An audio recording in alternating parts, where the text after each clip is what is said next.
Good evening, everyone, and welcome back to the We Are Rise show, the show that refuses to look away. Tonight, we're going to straight for the throat of the biggest MacGuffin in modern history, the 2020 presidential election. That's glittering prize everyone claimed didn't matter until it mattered more than anything. The object that drove the entire plot, consumed the nation, and somehow became the untouchable.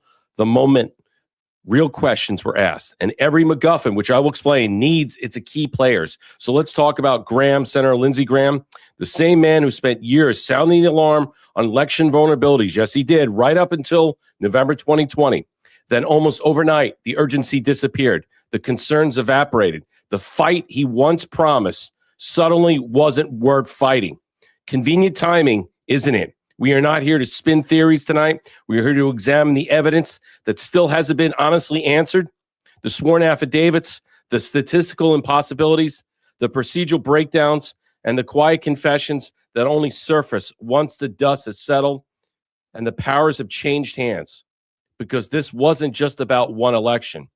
It was about whether the people's voice still decides anything or whether the game was already decided before a single ballot was cast.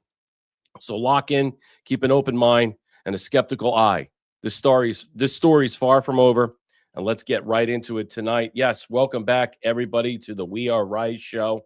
I was going to do a show on Sunday, but my mom got into a bad car accident on Friday, so I had to go up there and attend to all these things this weekend. So I'm back, probably be all week discussing. There's a lot of stuff regarding 2020. Tonight's title, the show we're going to get into, the script is burning.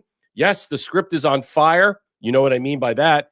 Trump takes Hormuz while Lindsey Graham checks out.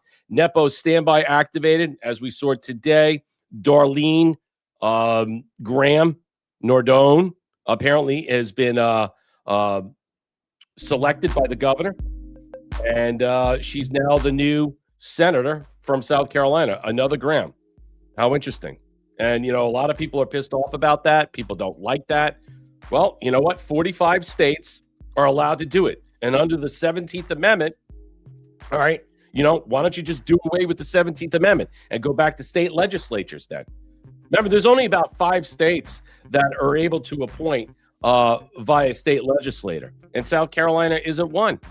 So there's nothing we can do unless you want to start, you know, you want to bitch and moan. Get your senators or anybody out there, your congressman, anybody that you want to hear. Thank you, Trustee Turnham. Anybody that you want to hear, repeal the 17th Amendment. Repeal. There's a lot of amendments we repeal, but it's not going to happen. So it's all legal. It's all bullshit. Yeah, the senators, nepotism, it all sucks, but I believe this was planned. I believe that was planned in some way. And I'll say this, all right, because I'll say this right now, because what really pisses me off. So was everything that Graham espoused, okay? What did he espouse all that about warmongering, fear porn, the threats against Israel, and the sacrifice we must make for them? Was this all conversive control, gaslighting, perception, and deception management? Probably. Most likely. So, I mean, what did he stand for? His hatred of Russia?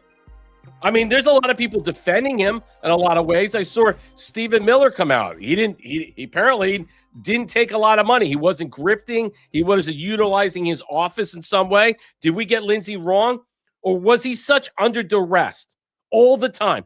Compromised from every orifice. Was he? Was he manipulated and subjugated to the point that his homosexuality, his deviant practices could no longer be what? Curtailed. And the only way that he would remain in power, okay, is to toe a line to go against LGBTQ, whatever, the gay homosexuality crowd, whatever. And then look like a Christian, look like he was pro-life, look what all these things. His defense for Ukraine, the mitigation of the Ukraine war, maybe the overthrow, the coup d'etat in there. I don't know. I mean, will the real Lindsey Graham stand up? The only thing I know about this guy is what I saw of him and what I heard of him. And whether someone was pushing a dial, you know, puppeteering him, doing everything they can just to say whatever he has to say because they put him on stage as Trump has done before. And we've seen that, so we know that He was under the umbrella of that. I mean, how many ways was he compromised? Was he flipped in some way? Was he like Icarus? You know what Icarus was? Look it up. Did he fly too close to the sun? Did something happen in Ukraine? Was his hubris and overconfidence and the dangers of a war ignoring wise counsel is what got him killed? I don't know. I don't really know. I mean, right now, all we know is that everything is circumspect, that his death is basically an aorta dissection. He had a heart attack. That's it. That's the bottom line. He had some issues regarding, cardiovascular aorta dissections. And so there's no foul play, at least that we know of. There's nothing that I often wonder why 20 FBI agents are at his house, maybe searching his house for documents or evidence, stuff that left behind. Who is this woman who called? Hey, 911, that's in Maryland or somebody. Was it the sister? I don't know. She lives in Lexington, South Carolina. I mean, I don't know. Was she there? I don't know. We really don't know. And here's the point. I really don't care. I'm not going to piss on the guy's grave. Okay? I'm not going to piss on the guy's grave. I didn't personally like him. All right? I believe that I think he was a bullshit artist. I think that every being of him since he was a bullshit artist. He should have came out of the closet and told people he was a fucking homosexual. And he lied to his constituency. He lied all this time in some way. And, he's a bullshit artist. So I can't give him some type of quarter like some people are. You notice how some people are defending this guy in some way? Maybe he came around after the thumb of John McCain and his demise went away. Maybe he came around with President Trump, but he was a never Trumper before all of a sudden he became what? A President Trump's best friend? Are we to really believe that in some way? Maybe they did get tight. Maybe they were friends. Who are you and I to know? Who cares? The faggot's gone. Exactly. Thank you, Casey Snowman. I don't really care at this point. I don't really care anymore about how you look at this and how you see this about him. He's dead. A placeholder has been now assigned. His sister. The story with the sister is interesting in some way. It makes you kind of be partial to the fact is that like he raised his sister. He cared about her. The parents died when she was younger. He was 20. Okay, whatever. All these things. What went awry? What went wrong? They say that he didn't take a lot of money in the Senate, that he was only left between $600,000 and $2 million. Okay, whatever. He wasn't a grifter or grafter. Where was all the money going to Ukraine? Did he show the Trump administration where all the money was going? That Congress spent $350 billion. Where did all that money go? Did he help facilitate the routes and the lines? Did he help choreograph to see where this is going? Okay, for something? I don't know. Whatever he was going to get. But yes, as Thea said early on, when his funeral goes on, will we see a crinkled flag or a non-crinkled flag? I mean, that's the best we're about to see in some way. And I don't know if they're going to televise his funeral because you don't know how many male prostitutes are going to be there. You don't know how many more pole smokers are going to be there. You probably don't know in general, but I think it's going to be private and they're not going to show it and live on TV. Some people saying, will his corpse be in the rotundo? I don't know. I don't know if that's going to be an interesting thing if that's going to happen. I doubt it. They'll probably just have a private ceremony and then that's it. I mean, his disappearance in itself. Yeah, no, a gay flag. There you go, Casey Snowman. There you go. An LGBTQ whatever flag in some way. Put it on his fucking thing. They should memorialize him as one of them and stop playing these fucking games. All right? Let's get to the big stuff tonight. I want to say hello over here on Rumble. I don't know where everybody is. Hello on YouTube. What's up, Linda Perino? Good to see everybody. Yeah, drag queen pallbearers. Yeah, you got RuPaul and her army of people or his army of people all over the place. Probably going to be bringing their ball bearings as pallbearers. Thea, thank you for the 800 gold pills. Will Lindsey have a wrinkled flag? There you go. A wrinkle in time. Very good. Wood USA, thank you for the 219 gold pills. What's up, Trump One? How you doing? Thank you for the cookie. Curious Cat. Gift of the cookie. Good afternoon. Yes, good afternoon. Good evening. Welcome in. Who else is here? Trusty Turnup. I see you, Patty B. What's up, Sausage Launcher? Good to see everybody. And Casey Snowman. All right, let's get to some of the big stuff that I saw today, and then we'll get into everything else. And I would have did a show yesterday, but again, I'm actually going to do a show tomorrow, a show Wednesday, a show Thursday. I'm going to be covering President Trump's speech at 9. I'll probably go on between 7:30 and 8 o'clock. So keep your times attuned. So we'll be doing that, covering all this week. A lot of big news is unfurling out. So here we are. Seth Ketchel puts this out. Years in the making. Never give up. Clandestine. How about this guy? He says right here, let me blow this up. This is great. Fantastic. Bio-clandestine coming out of the closet here. I mean, so to speak. He's been hiding. Doesn't want to put stuff on X. Trump to claim declassified intel reveals the 2020 stolen election. This is what it's all about. Everything else I told you last week is taking a back seat. This is it. President Trump plans to claim in Thursday night's speech that he will have ODNI, Bill Pulte, CIA. He's going to have, I think he's going to have the NSA, and he's also going to have FBI Director Patel. Here it is. He says the nation plans to interfere in the 2020 presidential election. 2 White House officials told MSN Now. Okay, that's what we're told. Trump will be joined by officials including CIA Director Ratcliffe, ODNI Bill Pulte, FBI Director Kash Patel, and Wayne Mullen, Mark Mangwillan, Homeland Security, according to one official with granted anonymity. Apparently, they're going to cover that the election was stolen, and they're also going to suggest that Georgia was heavily deep in this. And yes, the 2 senators of Georgia are what, ladies and gentlemen? You're going to find out. They're illegitimate. Oh, my God. Holy hell is going to rain down.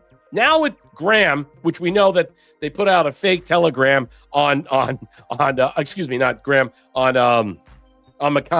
And we'll get to that. I mean, honestly, they're doing everything they can to cover that. He's dead. He is dead. Don't be assuaged. Don't believe in any of that stuff. X has already pinpointed out. That was from April 2023. That thing, that's all AI, and they're just covering the tracks. It's not real at all, and everybody has now looked at it. So McConnell is dead, or they're hiding him for whatever reason.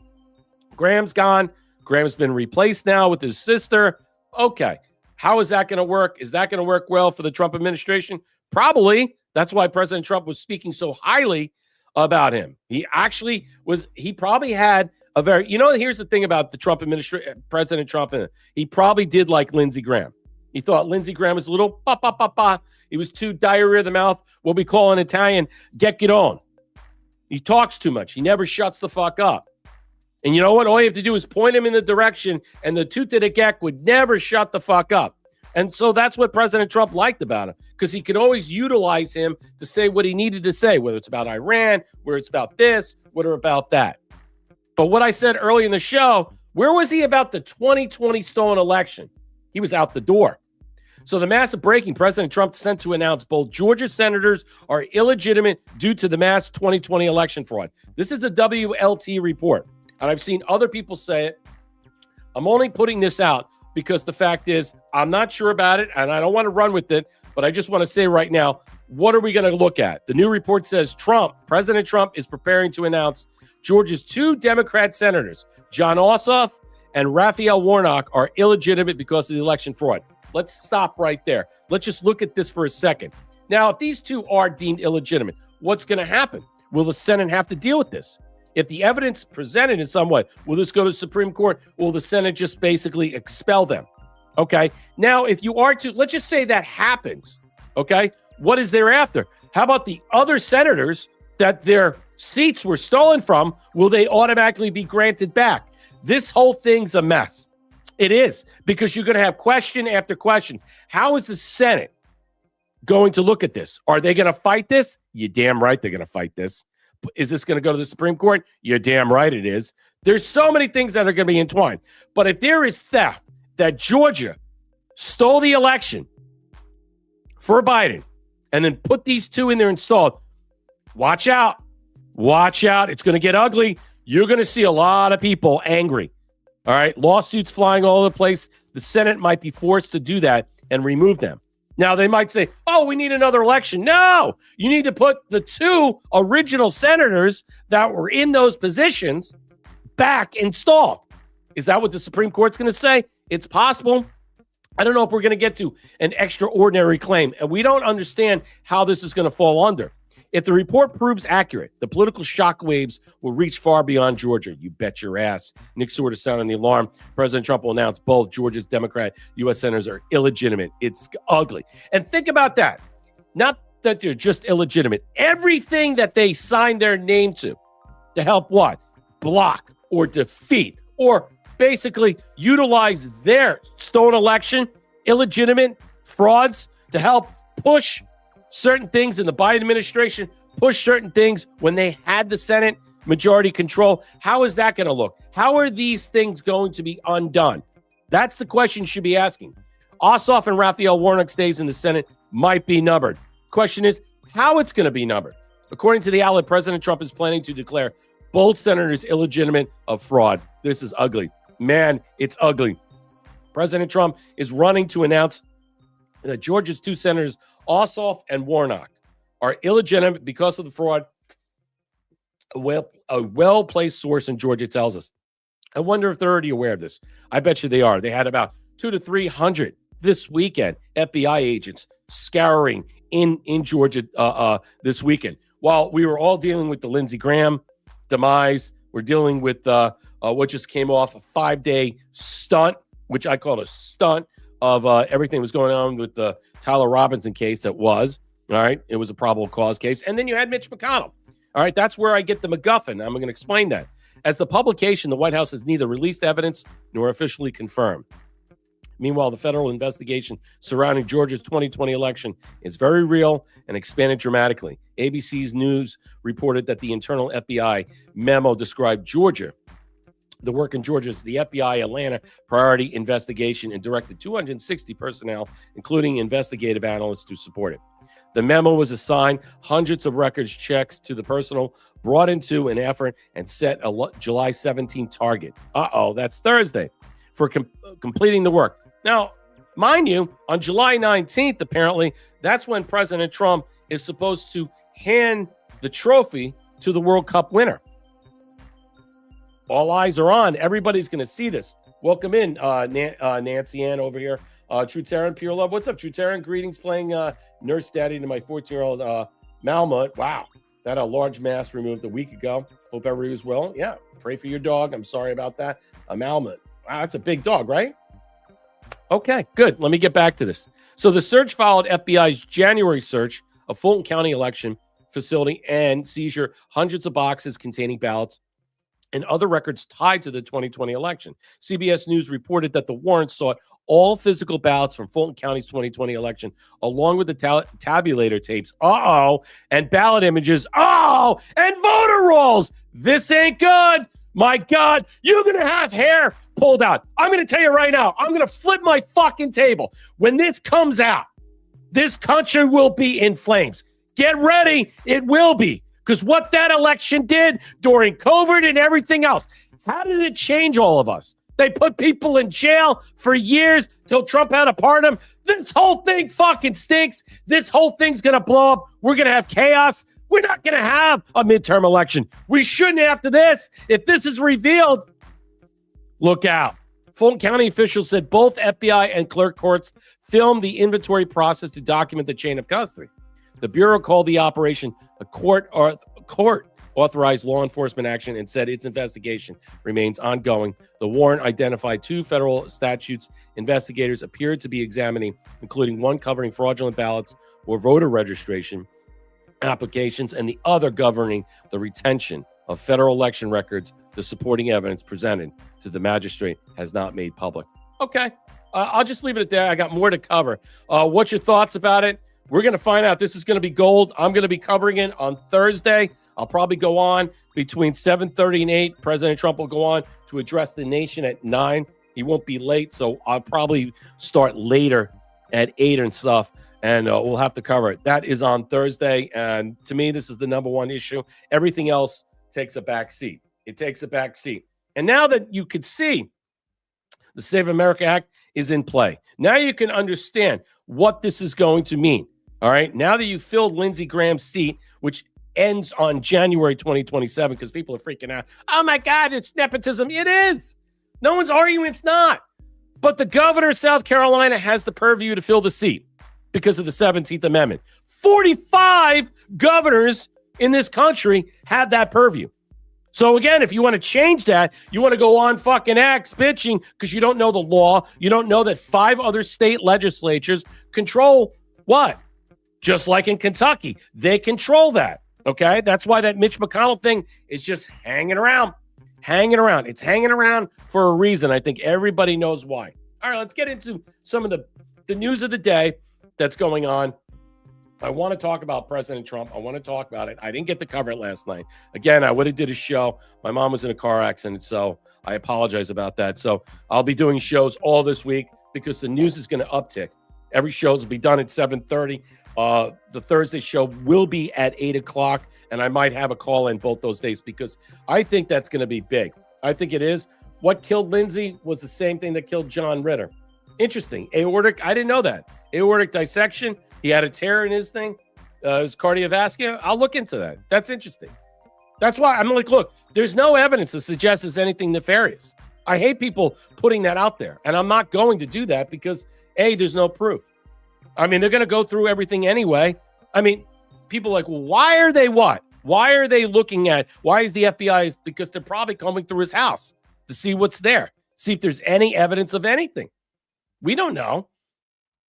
He must have left something there for them. You don't know anything about it. And I'm not going to go over the top and say, yes, it's this or that. I am not that scurrilous. I am not that so conspiratorial. I just say, whatever it is, you know what, we'll see. And you know what? It doesn't matter. It doesn't matter. So now President Trump says, I don't feel great as he continues mourning the death. Now, the question is, do you guys think that President Trump truly liked Lindsey Graham? Yes or no? I mean, just, let me know in the chat. Yes or no? All right. He probably did. Maybe he didn't. Maybe he didn't. Maybe he grew fond of him. Maybe he liked hanging him around in some way. I don't know.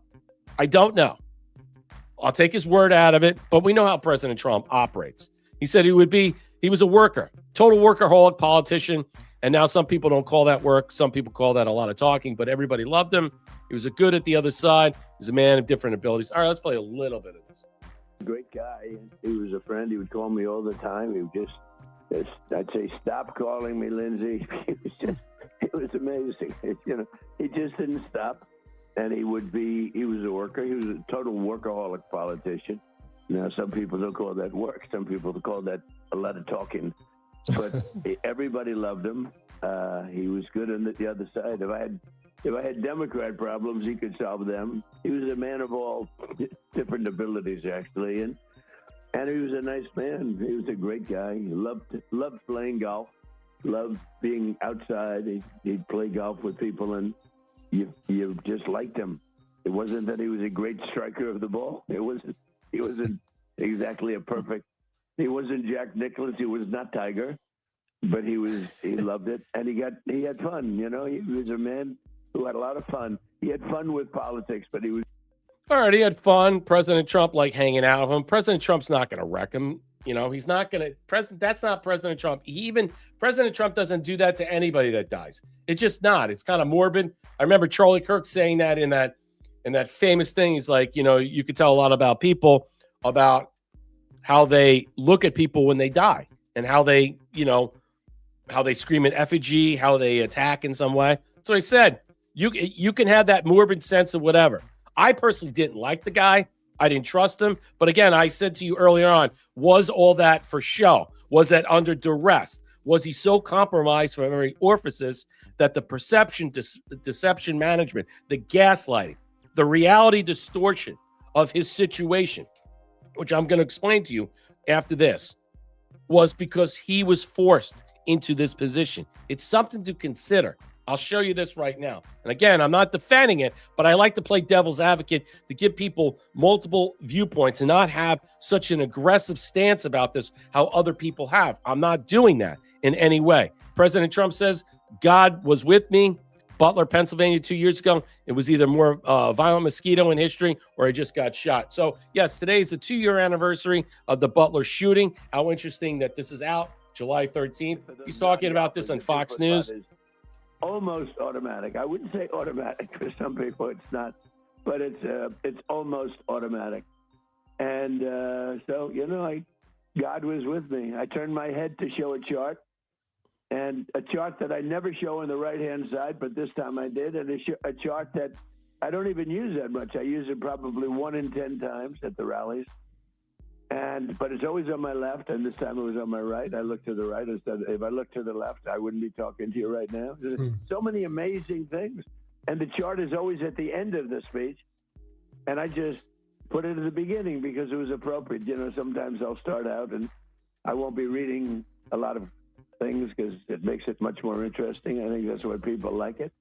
But I just said I'm going to put it up there. It just felt good. It felt right.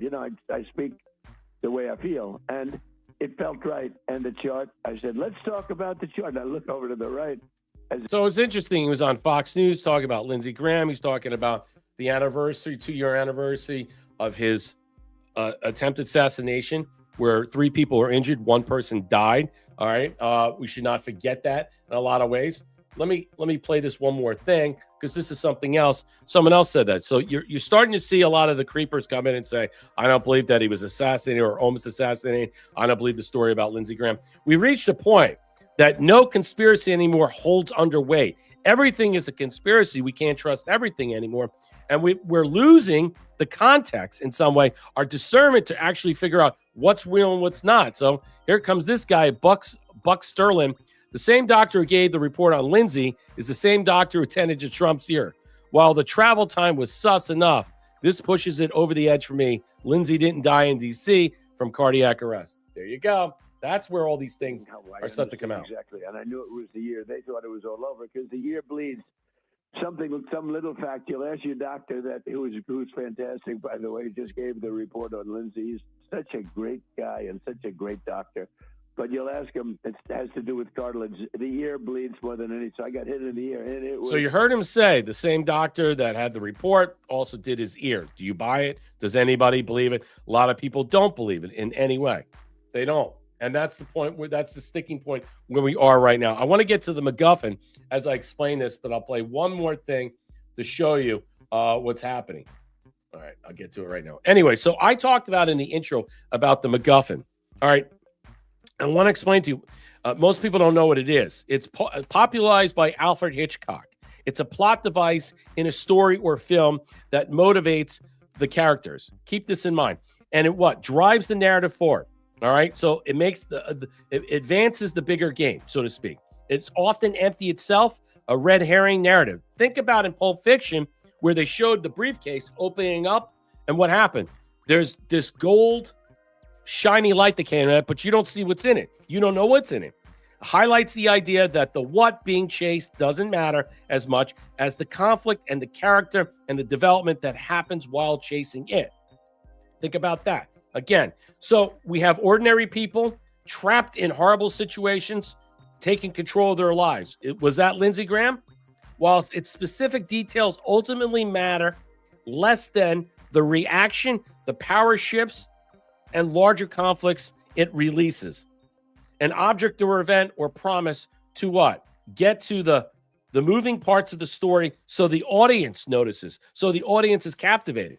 So this is what I'm trying to say. The MacGuffin itself is often empty and secondary. Its real job is to drive the narrative, as we've seen. Mitch McConnell, now this, after the Charlie Kirk story. You see how the Charlie Kirk story disappeared. The 5-day probable cause case, which it ended, the narrative, it's already gone. It ended that day. All the stuff with the binders, that disappeared. In comes Lindsey Graham. So the narrative is driving forward to create an emotional investment and keeps everyone looking in one direction. Okay? Keeps you looking in one direction while actual power moves, alliances, and agendas are happening off screen and inside the margins. That's what we're about to see. Thus, the whole idea, the triggering effect, the speculation, the conspiracy threads regarding this and surrounding the political handicapping of the replacement, that's already sealed and done. You notice how they did that today. They wanted to nip this in the bud. So they knew exactly. President Trump knew who it was, and he told McMaster, this is who I want, put this person in there, and that's it. That shows you the control.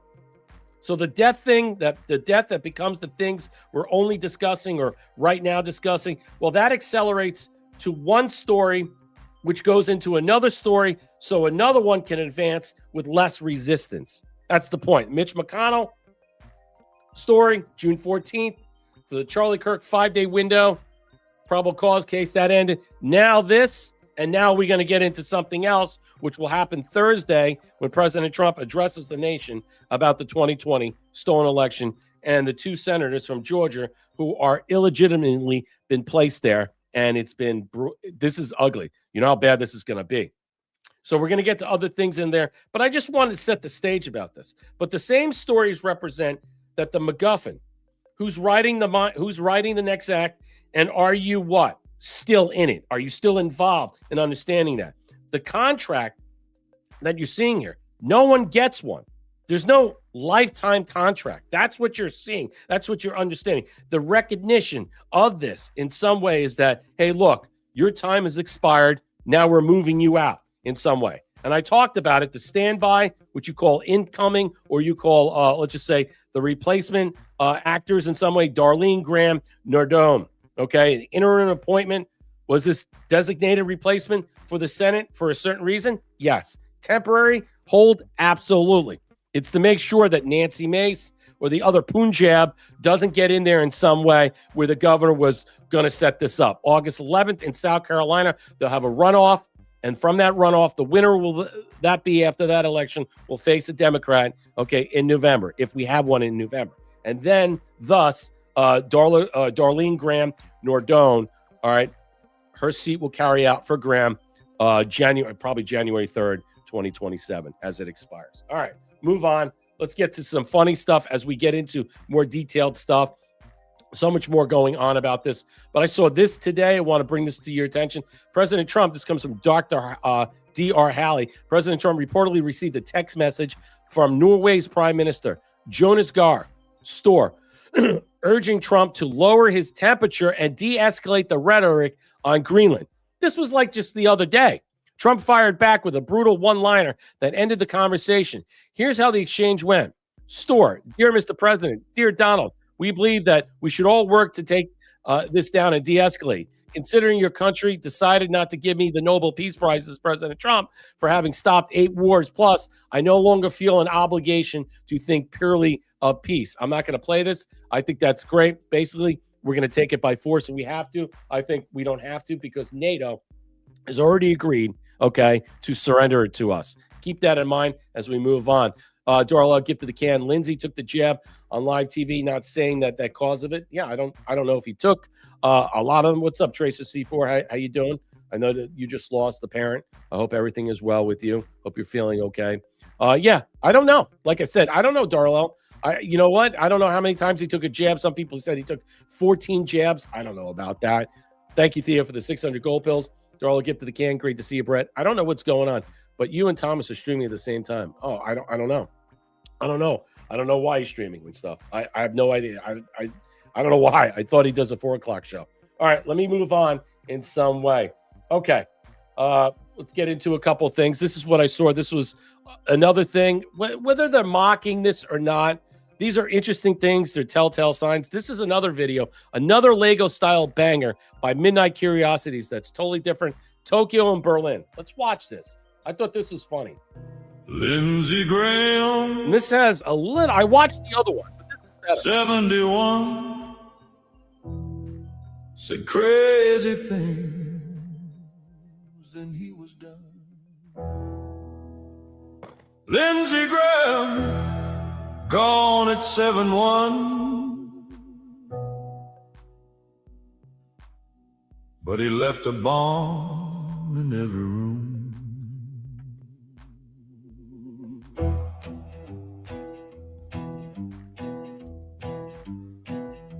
Tokyo and Berlin, that's what he said. Gaza should burn like the countries we played. Religious Nazi say goodbye for start over again. No remorse. Never sent an email, never saw a fight, but he cheered for war every single night. Bronze Star for paper, not for the field, died in a bed while the world was on fire.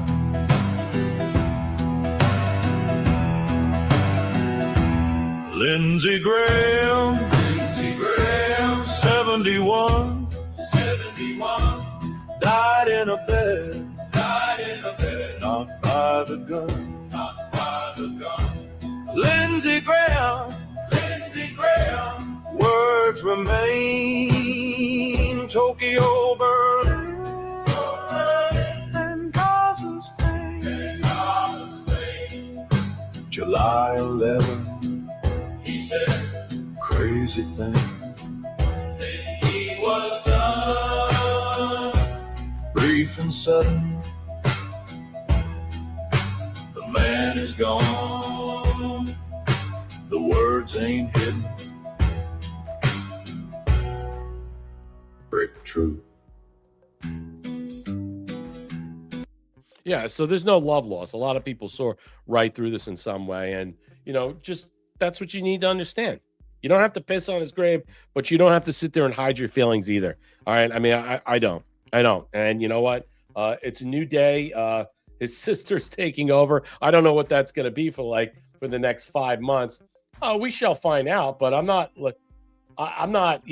holding my breath. Obviously, she will be parroted around and controlled to vote in such a way or vote on the stances that Lindsey, let's just say, had set up in this place. I guarantee you right now, the people, and now you're finding out the people that control senators, which are basically the aides and all these other things, will help make sure that her vote going forward matters to certain things, wherever the party line was towing with him.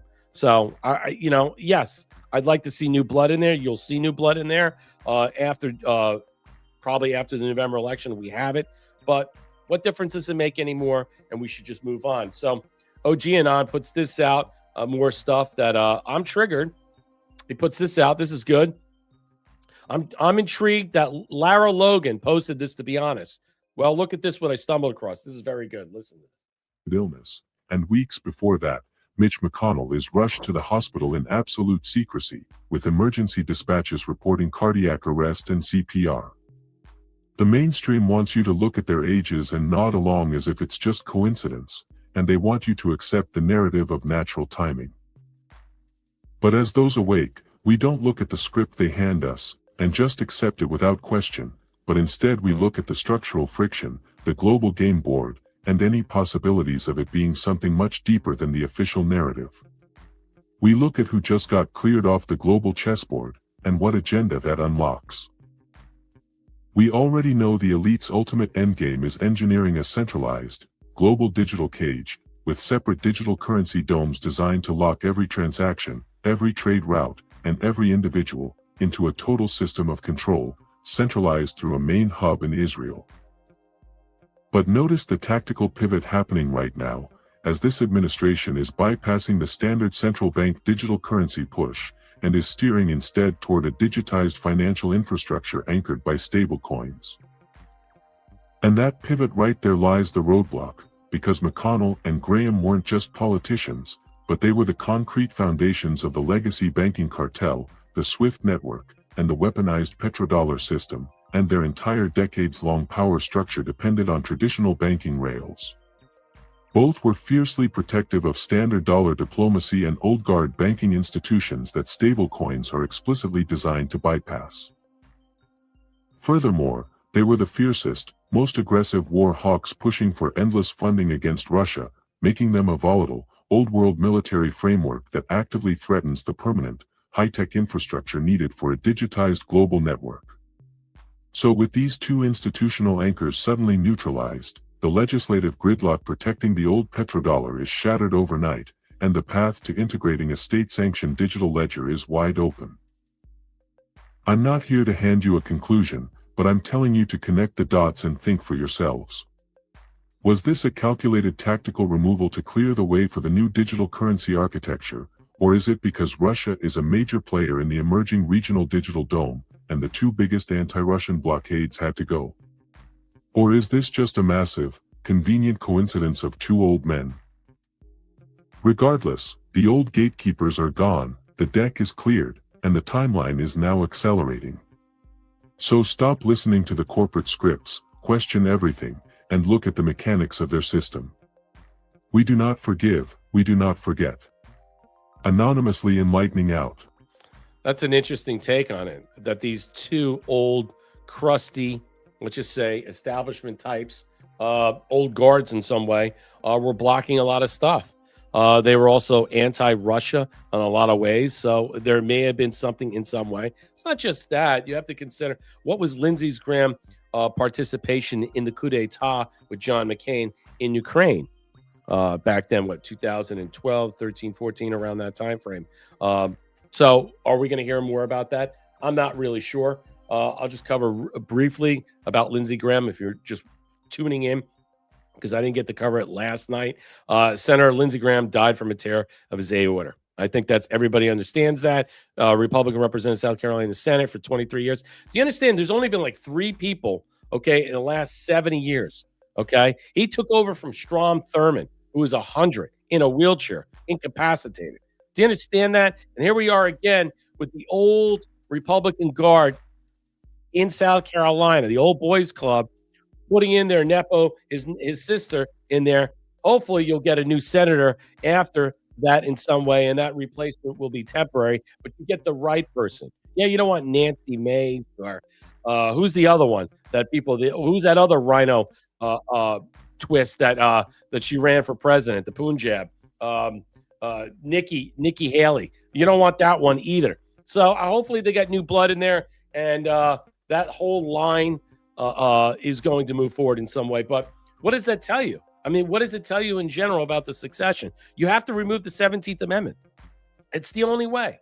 You want to move forward with this to make sure that you can overturn the 45 governors that control the lever to put appoint senators in there, because that's what it does. That's what the 17th Amendment allows. Only 5 states, okay? One of them is what? Kentucky, that does not allow it, where the state legislature controls that. Keep that in mind as we move forward, because that's going to play into a lot. All right, let's move on. I'm going to fast track this in a lot of ways. Got a lot of things in here. So this is one reason why I'm going to show you some stuff why I agree with you. I'm not a Lindsey Graham fan, and his departure off this mortal coil is a good thing. Rhetoric like this is problematic, and this type of discussion, the gaslighting, and I tell you, the coercive control with the deception management and the reality distortion that he had put forth is the reason why people look at the Republican Party or types like this very disgruntledly. Senator Lindsey Graham declared Joe Biden the legitimate president of the United States. How interesting. Lindsey's gone, and that's changing on Thursday. The United States stating that any claims that the election was stolen was misinformation. Bye-bye, Lindsey. So again, is this just one of many cogs like McConnell and others are about to face their defeat in some way? He threatened the 25th Amendment, stating he did not believe it was appropriate at this point, but would consider if it was President Trump would not commit to a peaceful transfer of power. He also said, Lindsey Graham, that he told the Capitol Police, the head of the Capitol Police in some way, that he was mad at them, that he said you should have shot all those people on the Capitol. Should have shot all of us. Not me, but should have shot all those people on the Capitol. So yeah, like I said, I don't have to spit on his grave. I don't have to piss on it, take a giant shit. All I could just say is Bafangul. Bye. I said on the floor of the Senate, I cast my vote accordingly, that Joe Biden is the legitimate president-elect of the United States. Are there irregularities in this election? Yes, I'm sure they are. Have they been overblown? Absolutely. There's been a constant effort by people from the president's legal team to provide misinformation, to distort the facts, to Wow. make accusations that cannot be proven. That needs to stop. How is this guy? I mean, if you're President Trump, how is he your friend? I mean, he's a useful idiot. He was a useful pig. That's what President Trump. And I think President Trump's, let's just say, love and respect. Some people say, well, you can hear the tone. He's another actor. He's a great actor. You think that President Trump really liked this guy? Maybe he just liked hanging around with them. He liked the viability. He liked the actual viability that he can control this motherfucker, that he could just tell them, hey, when I say shit, you squat. Yeah. We'll never know. But shit like this is the reason why we say, see ya, bye-bye. Hell is kind of hot, isn't it, motherfucker? Stop. As to the 25th Amendment being invoked, Wow. I do not believe that's appropriate at this point. Wow.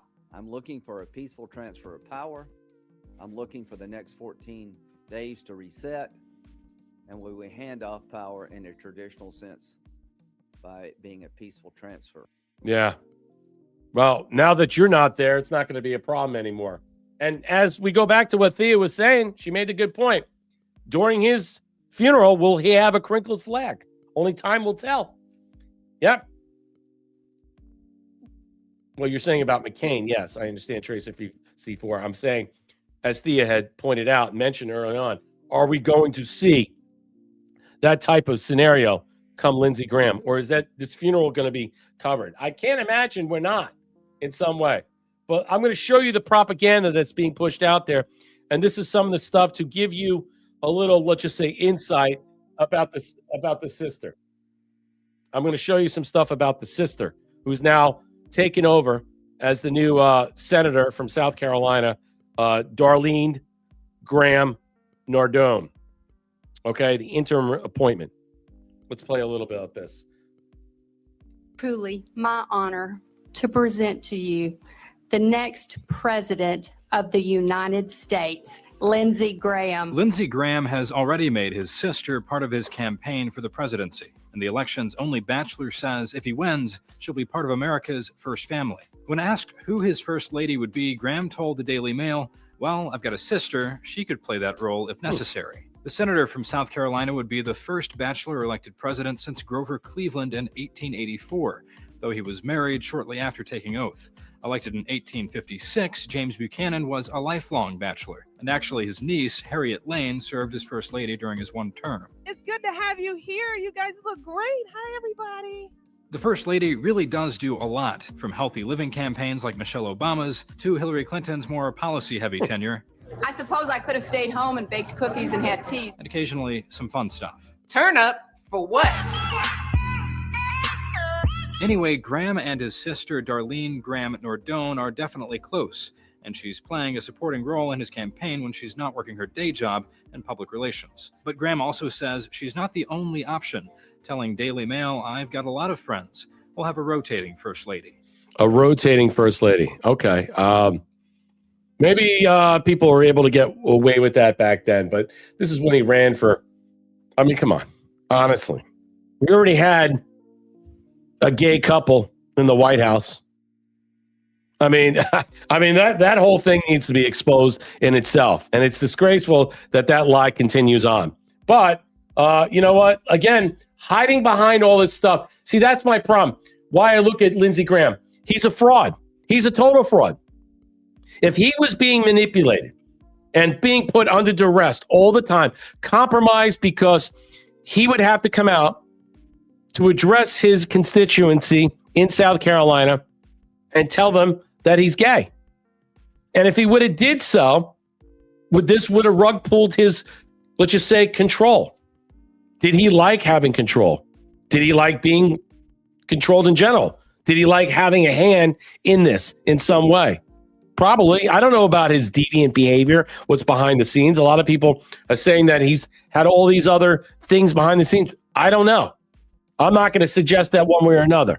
All I know is that his closet homosexuality, one way or another, compromised his ability to become a senator rationally without being what?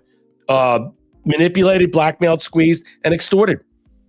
And thus he found himself into those positions because of he couldn't deal with who he was.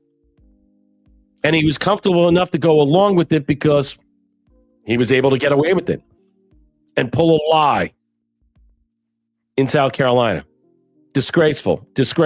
And he won 60% of the vote in the local primary. That's crazy. So, whatever it is, here you go. Here's the Lindsey Graham, ladies and gentlemen, because I saw this and I thought this is fantastic. This is exactly, I think, that we're all feeling the sentiment. The White Rabbit cuts this out. I want to give Lindsey Graham the proper send-off as he walks through the Valley of Sulphur. Glad you're dead, you neocon piece of shit warmonger. Hi, baby. You want to shield for Israel? Sure thing, baby. Come I'm on!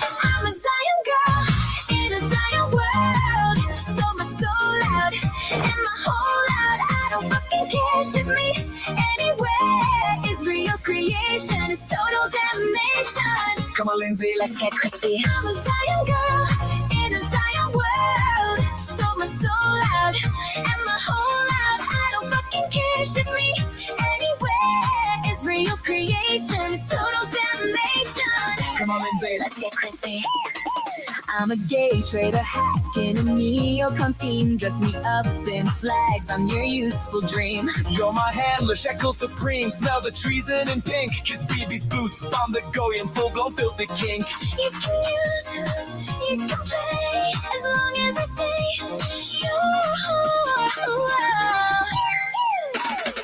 Come on, Lindsay. Let's get crispy. Yeah. Come on, Lindsay. Let's get crispy. Come on, Lindsay. Let's get crispy. Yeah. Come on, Lindsay. Let's get crispy. Make me lie on TV, make me beg on my knees. Grovel like a sissy for the cameras, please come jump in. APAC boys, let us beat again. Some of us I now you're burning in sin. You can play as long as I stay.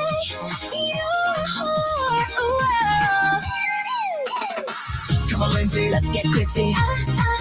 Yeah. Come on, Lindsay. Let's get crispy.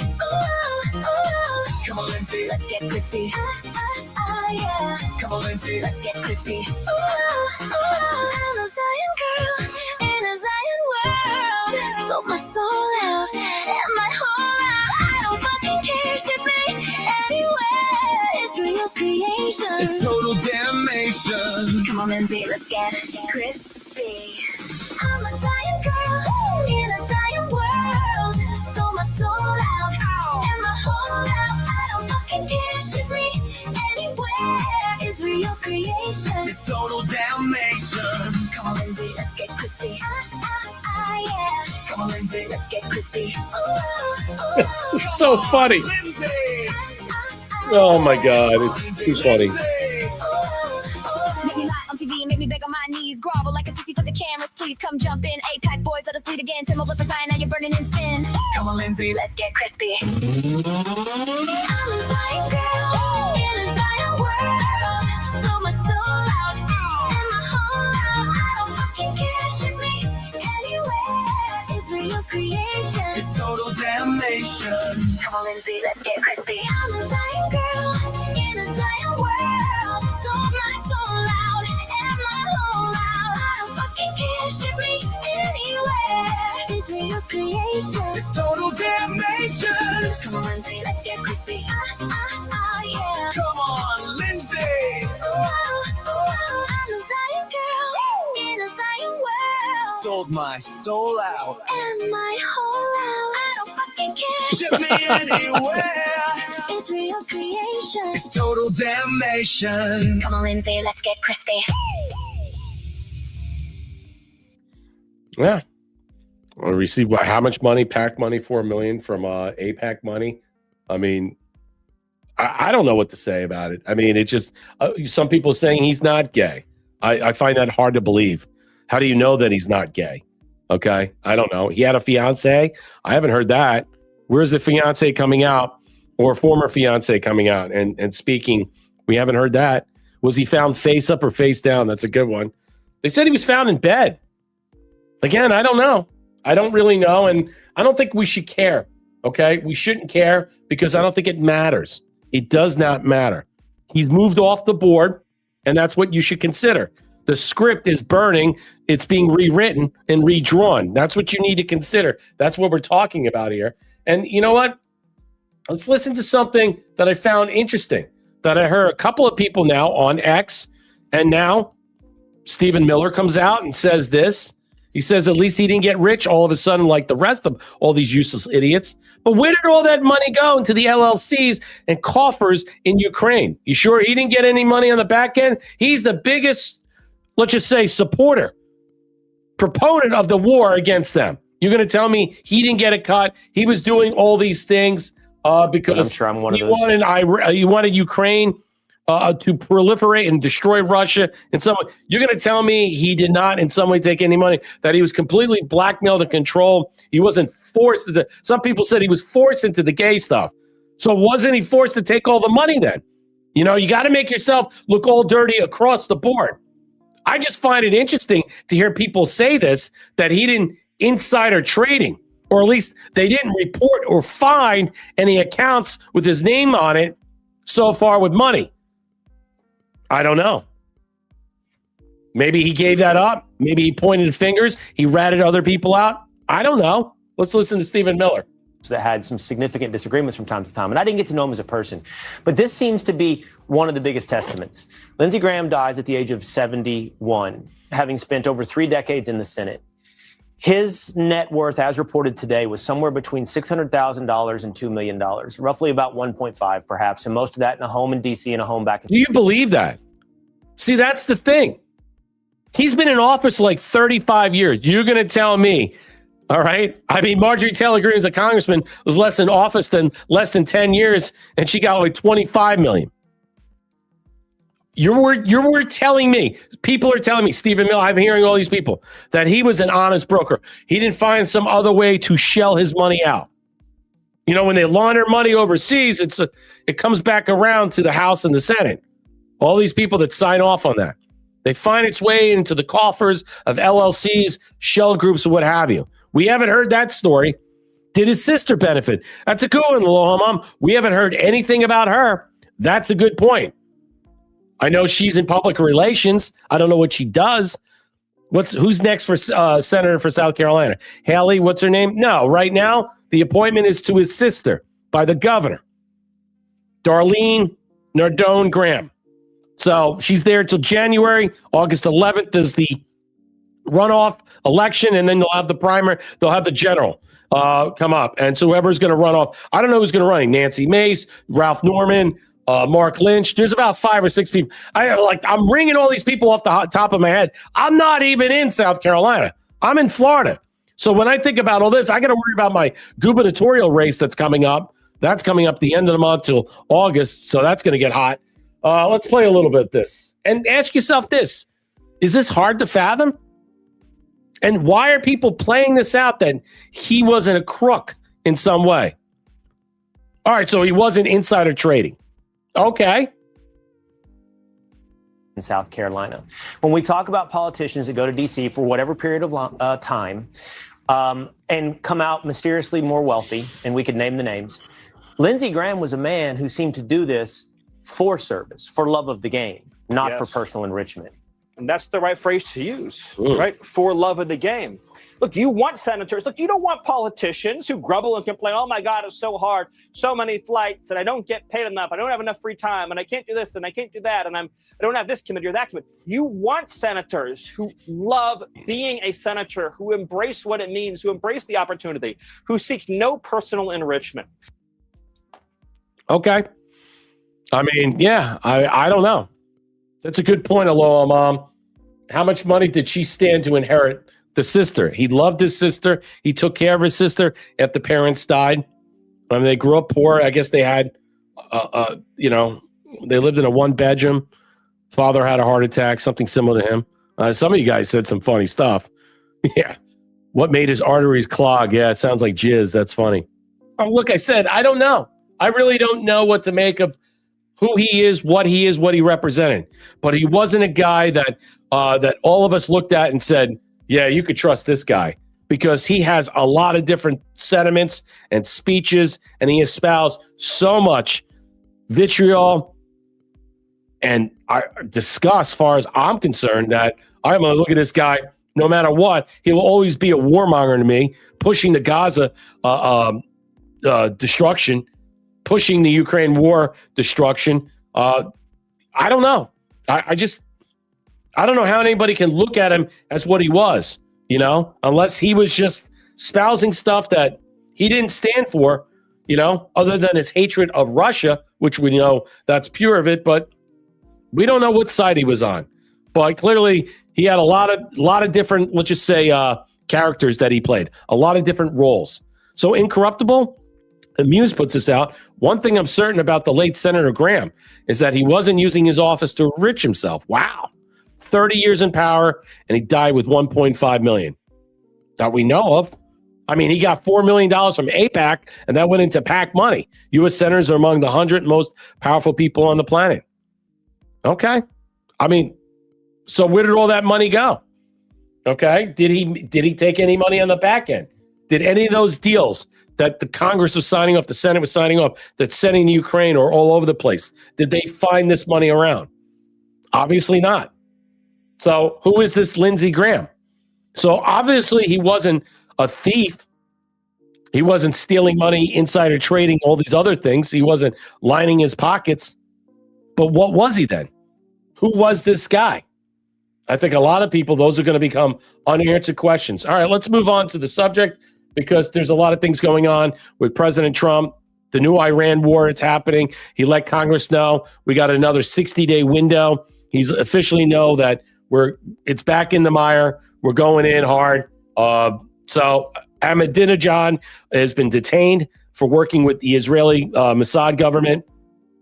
There's a lot of stuff nuances that are on. Someone is speaking, someone is talking. We don't know what's happening per se. Let's play a little bit of this. So back with the latest in the Middle East, the United States conducting a fresh round of strikes against Iran in an attempt to counter Tehran's aggression in the Strait of Hormuz. Let's go live to Tel Aviv, where Mike Tobin has the details. Good morning, Mike. Good morning, Lawrence. The latest in the back and forth with struggle for control over the Strait of Hormuz has Iran once again firing on its neighbors. Jordan, Oman, Bahrain, and Kuwait all took fire. The Kuwait is saying that border crossings, even an oil rig, were hit out there. There's been a lot of social media traffic suggesting that U.S. service members were injured in Kuwait. Those reports are not true. But this follows another round of U.S. strikes inside of Iran. There may be some fresh reporting today about new strikes. The U.S. says everything from missile launching sites to maritime locations that Iran was using to menace shipping in the Strait were hit. Dozens of targets were hit by land-based and sea-based fighter jets. Guided missiles were fired from ships in the area. This latest round of airstrikes came after Iran fired on a Cyprus-flagged cargo ship crossing the Strait. It was traveling outside of the route designated by Iran and following the route encouraged by the U.S. One sailor is now missing and the ship was disabled. President Trump says Iran triggered this round of violence.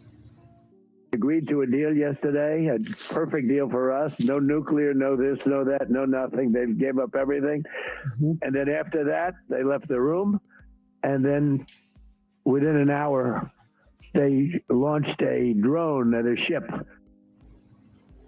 As far as the plot to assassinate President Trump, as relayed by Israeli intelligence, the U.S. Secret Service issued a statement. While we do not confirm or comment on intelligence matters, we consume information on a global level to effectively execute our protective operations. This is pretty serious. You can't just make these kind of claims. I think it's important for Americans to understand that what the Iranians are saying and doing is nothing that they haven't been doing for 47 years. Meantime, some 20 vessels, upwards of 20 vessels, crossed the strait yesterday. That's about half the volume before this latest round of strikes. Oil is now up 3.5% a barrel to $79 a barrel, and that's about 8% higher than it was before this latest round. You notice it didn't jump up to 100. Remember how we were gauging how high it was jumping, and it's not jumping up as high as it did normally? Thank you, Darla, for the can. Damn it, the left is stealing everything from the elections to our tax dollars, but they seem unscathed. I'm fucking pissed about no removals or arrests. Yeah, Well, let's see what happens on Thursday. I think things are going to get really testy. I think Tuesday and Thursday are going to be hot. Senor Polo get to the cookie. Wasn't he over there at Ukraine in 2015 pushing war? He was just over there just this past weekend when Trump was in Turkey. He flew there with Trump. Then he went from Turkey, he went to Ukraine, checked out some secret laboratory where they're holding all these new drones, showed pictures of this, didn't fly home with Trump, and noticed that Trump had to switch planes at that time. Remember, both planes, he had to get the old plane, and the bridge plane flew to UK, and then that flew back to UK, and then they went back on the bridge, the Qatari bridge one. Remember that? And then when President Trump comes home, whatever, they had cleared his schedule for 3 days, and this is what happened. They're all a gift of the can. This sounds like only a process elimination to me. Art of the deal, only holds the Trump card. Only one holds, yep. They're all a gift of the can. Lindsey took the jab on live TV. Yeah, like I said, I don't know if he did or didn't. I don't know if any of these guys got the jab per se, or not the ones that we think did. So Amuse puts this out again. A couple more things, and we'll get into some more subject matter about this, but about the Iran war, because I think it's important to talk about. We don't know what the connection is between Ukraine, Iran, Russia, Lindsey Graham in some way. I mean, people are trying to put this together. So far, there's nothing. He died of an aortic dissection, okay? He had a heart attack. He had clogged arteries, okay? And it teared because of the pressure buildup. That's it. That's all we know. We don't know, long traveling. I mean, how old was he? He's in his 70s?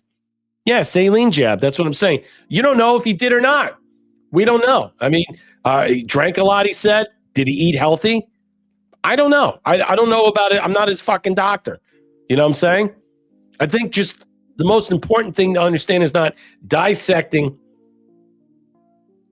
the situation. As I talked about, what I was trying to say is that I think a lot of people are missing the discussion about what I talked about, the MacGuffin, and understanding that. Everything else is focused on the shiny object of his death. That's triggering all the speculation and the conspiracy theories. We should now focus on where this leads to, what it accelerates to. Well, his sister takes over his seat. And what does that mean? Does this also expose Mitch McConnell? Yeah, Mitch McConnell's been called out in some way, because we're going to go through that, because now they were forced in some way to release a follow-up, an update about his health, and no one buys that at all. Actually, Grok had said that image is AI, which came from April of 2023. So their own people in the McConnell, group of people that are handling him in some way, or his people, they're putting out lies. So where is it? So why are they holding him back in some way? He's dead. He's on ice. They're going to wheel him out later. So Trump says America will probably run the Strait after hitting Iran very hard. And the world is going to pay us for guarding it. Yep. We'll be the guardian angel. He should be reimbursed for that. Wow. Trump says the U.S. will run Hormuz and the world will be paying us for guarding it. President Trump said the U.S. will likely take control of it. Let's listen. We have them in the run. Most of their equipment is gone. Their anti-aircraft stuff is gone. We hit them very hard last night. Every time they send a drone, I think we have control of Carg Island. Nobody knows. I've said this a month ago. And then they broke it. They always break it. We've had 10 deals with these people. And so we're just going to hit them very hard. And we're going to keep the Strait, and we'll probably run it. We'll become the guardian of the Strait. Maybe we'll call it the guardian angel of the Strait. And we should be reimbursed for that. When we do that, we're going to be reimbursed because the other nations are very wealthy. They're on our side. And we can't be expected to do that for nothing, unlike we had for many years. We guarded the Strait for 50 years more, and we never got paid for it. They made all the money, and the United States was just, they wouldn't. It's amazing. It's we guarded it for nothing. And now we're going to guard it. We're going to get paid for guarding it. A lot of money. But we just want to be reimbursed.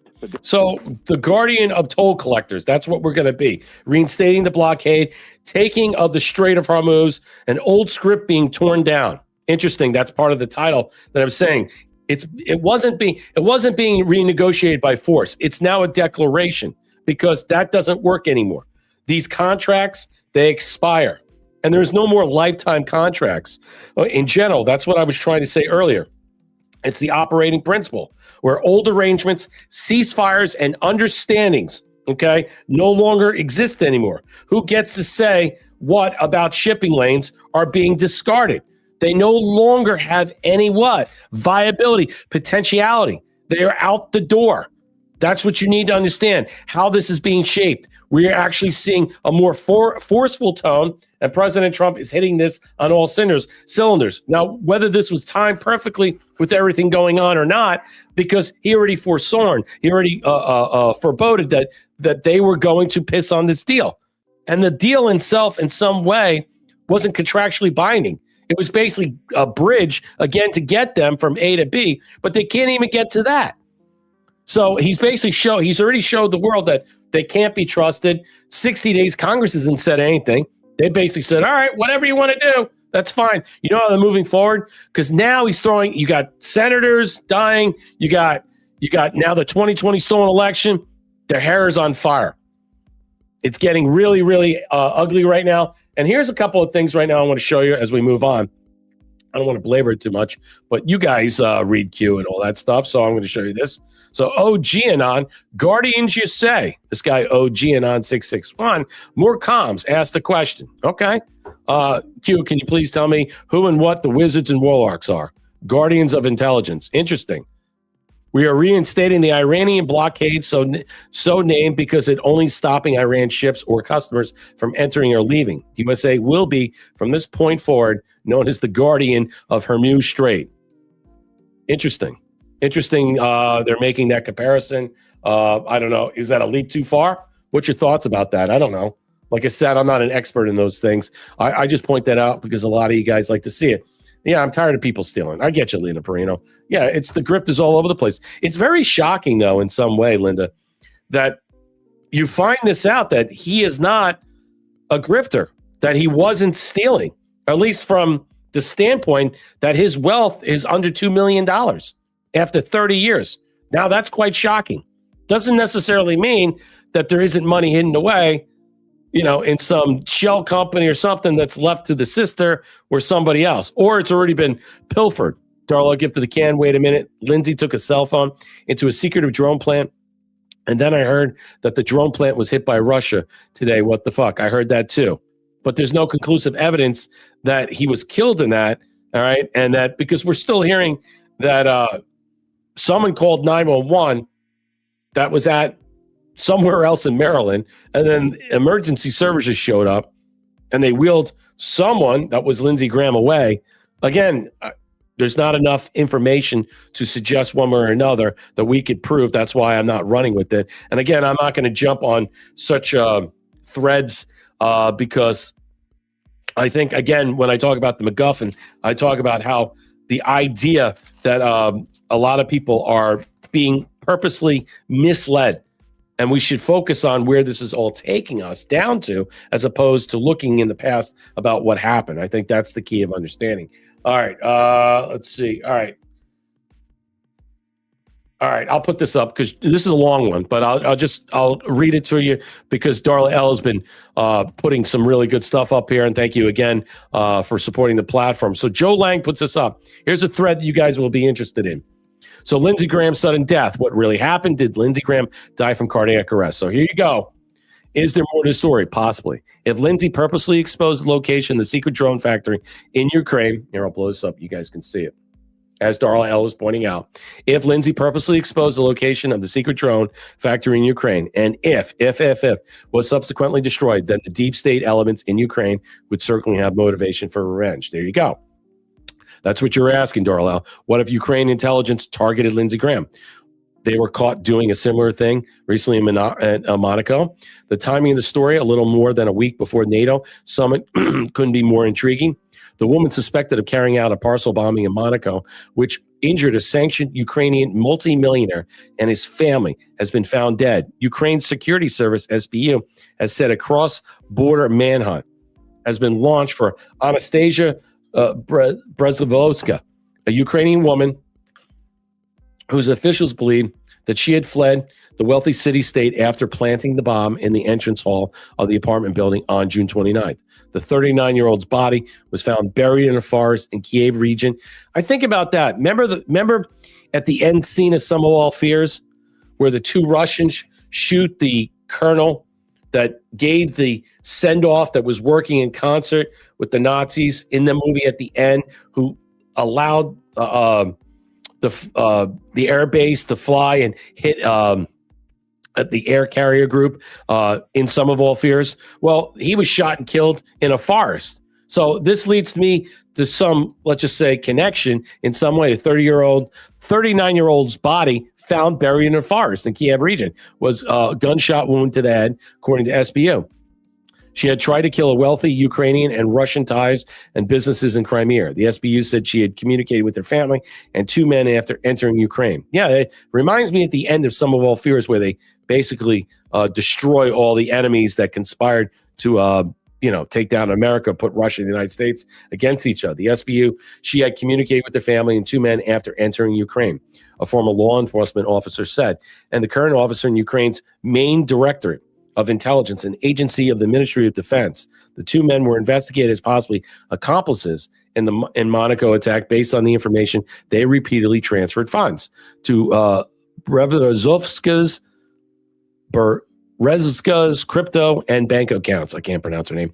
A member of Ukraine's intelligence agency and former law enforcement officer were charged with murdering the assassin after it was discovered and that they had paid her money in crypto, who was really behind an attempted assassination in Monaco. Both men were arrested because Interpol knew who the suspect was, and she had fled back to Ukraine. But who was really behind the assassination plot? Interesting. Does anybody think these 2 men weren't taking orders from someone?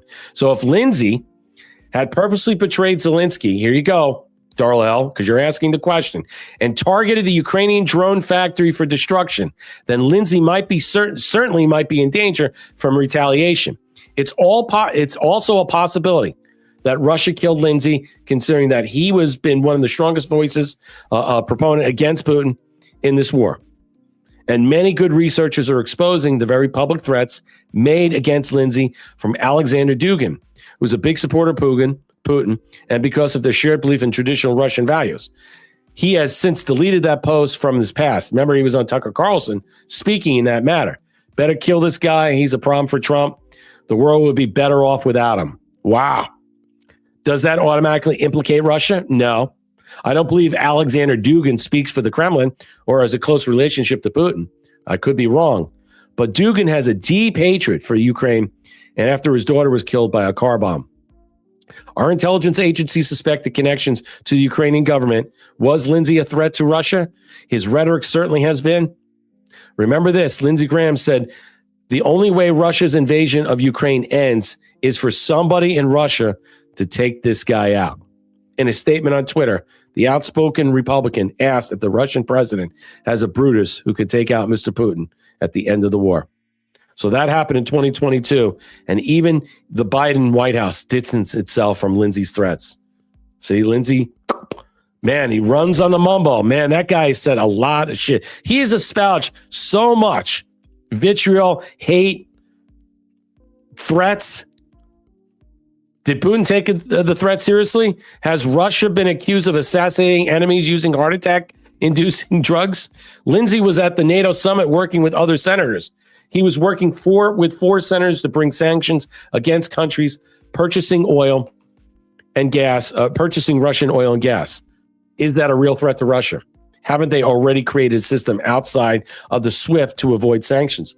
Remember what I was showing you earlier about the control, about the SWIFT and everything with the digital currency, about McConnell, and now that we're seeing here with Lindsey Graham. Now they're going way the dodo. There's no blockade of that anymore with the SWIFT system outside of that.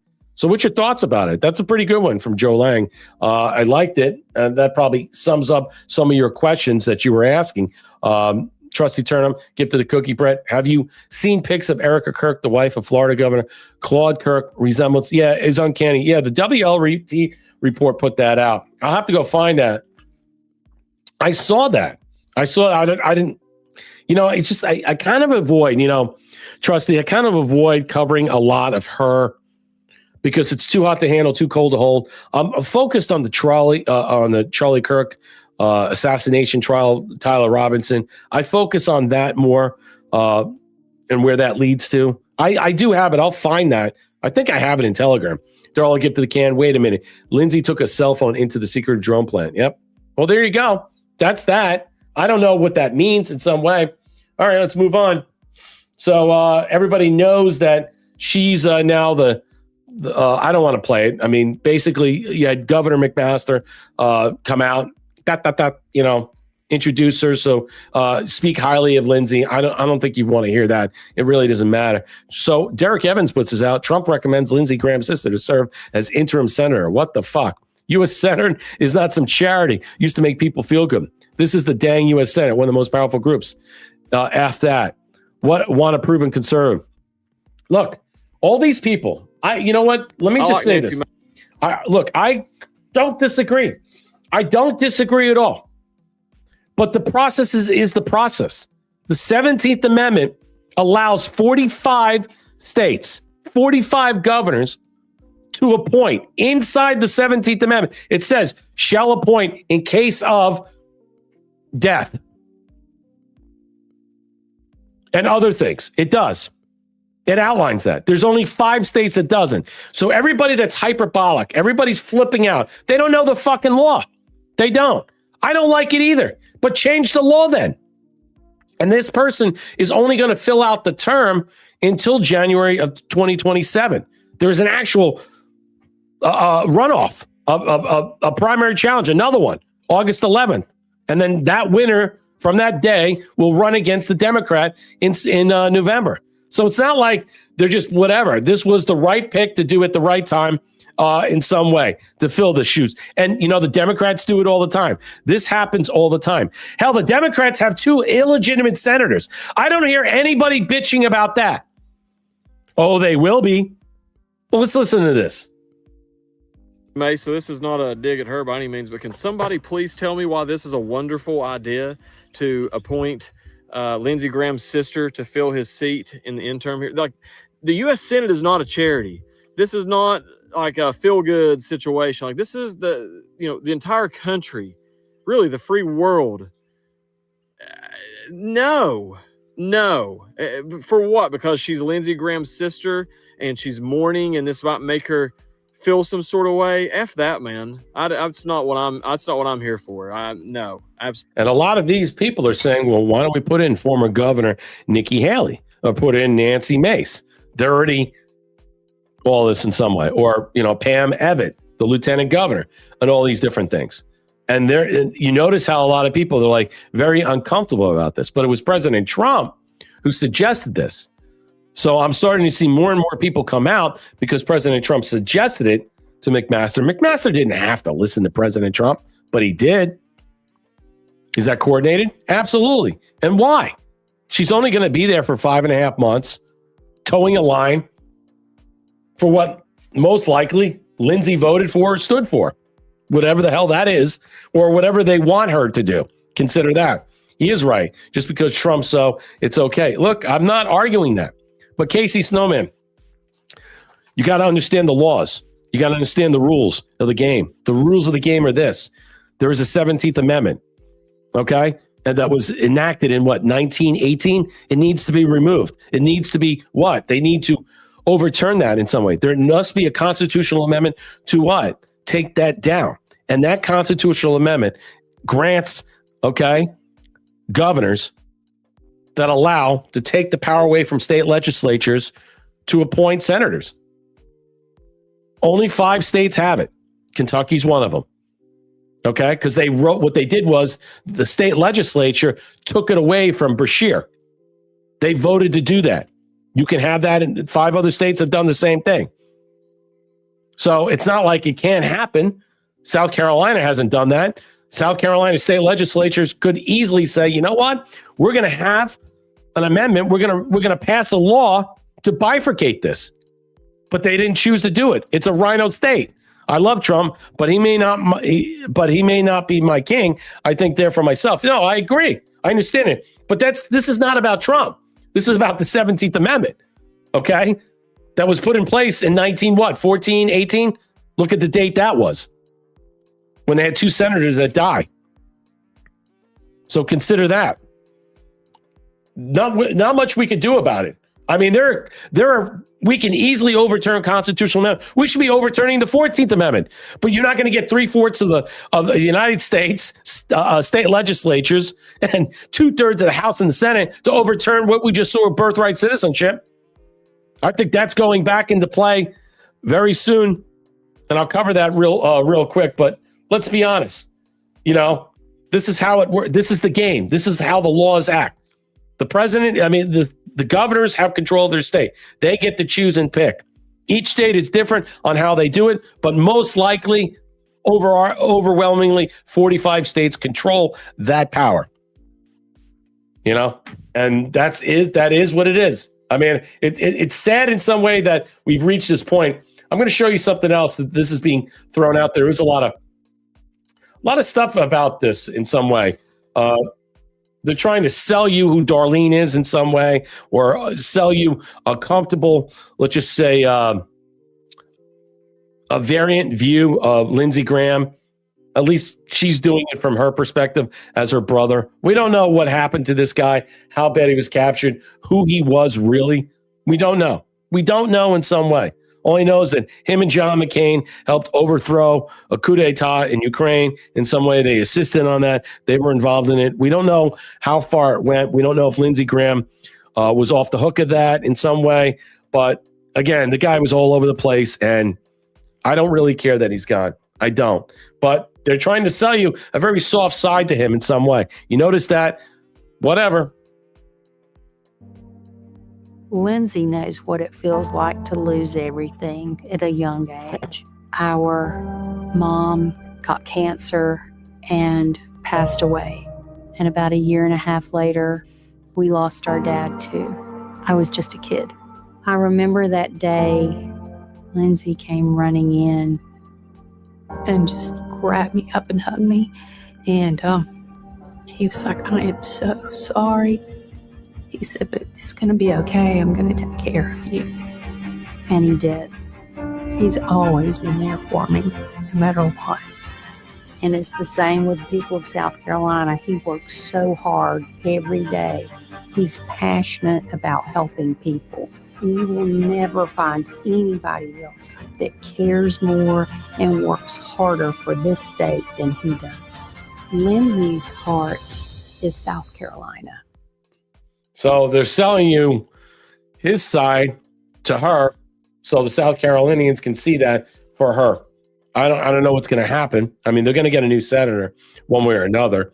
I think she's only going to be there to fill a role temporarily, but it really doesn't matter. Moving on, let's get into probably a bigger scumbag. That's the way I look at it. Mitch McConnell with his Chinese rotten wife. Spy. Laura Loomer tears into Mitch McConnell's hospital photo put out by liars on his staff. Yep. I mean, MAGA activist Laura Loomer doubled down on her skepticism. And I don't believe everything that broad says anyway, or Larry does, but it doesn't matter. I think the video, this picture in itself tells you how much bullshit of what's going on in one way. Why are they hiding this guy's death? See, it was not a problem for President Trump to announce Lindsey Graham is dead.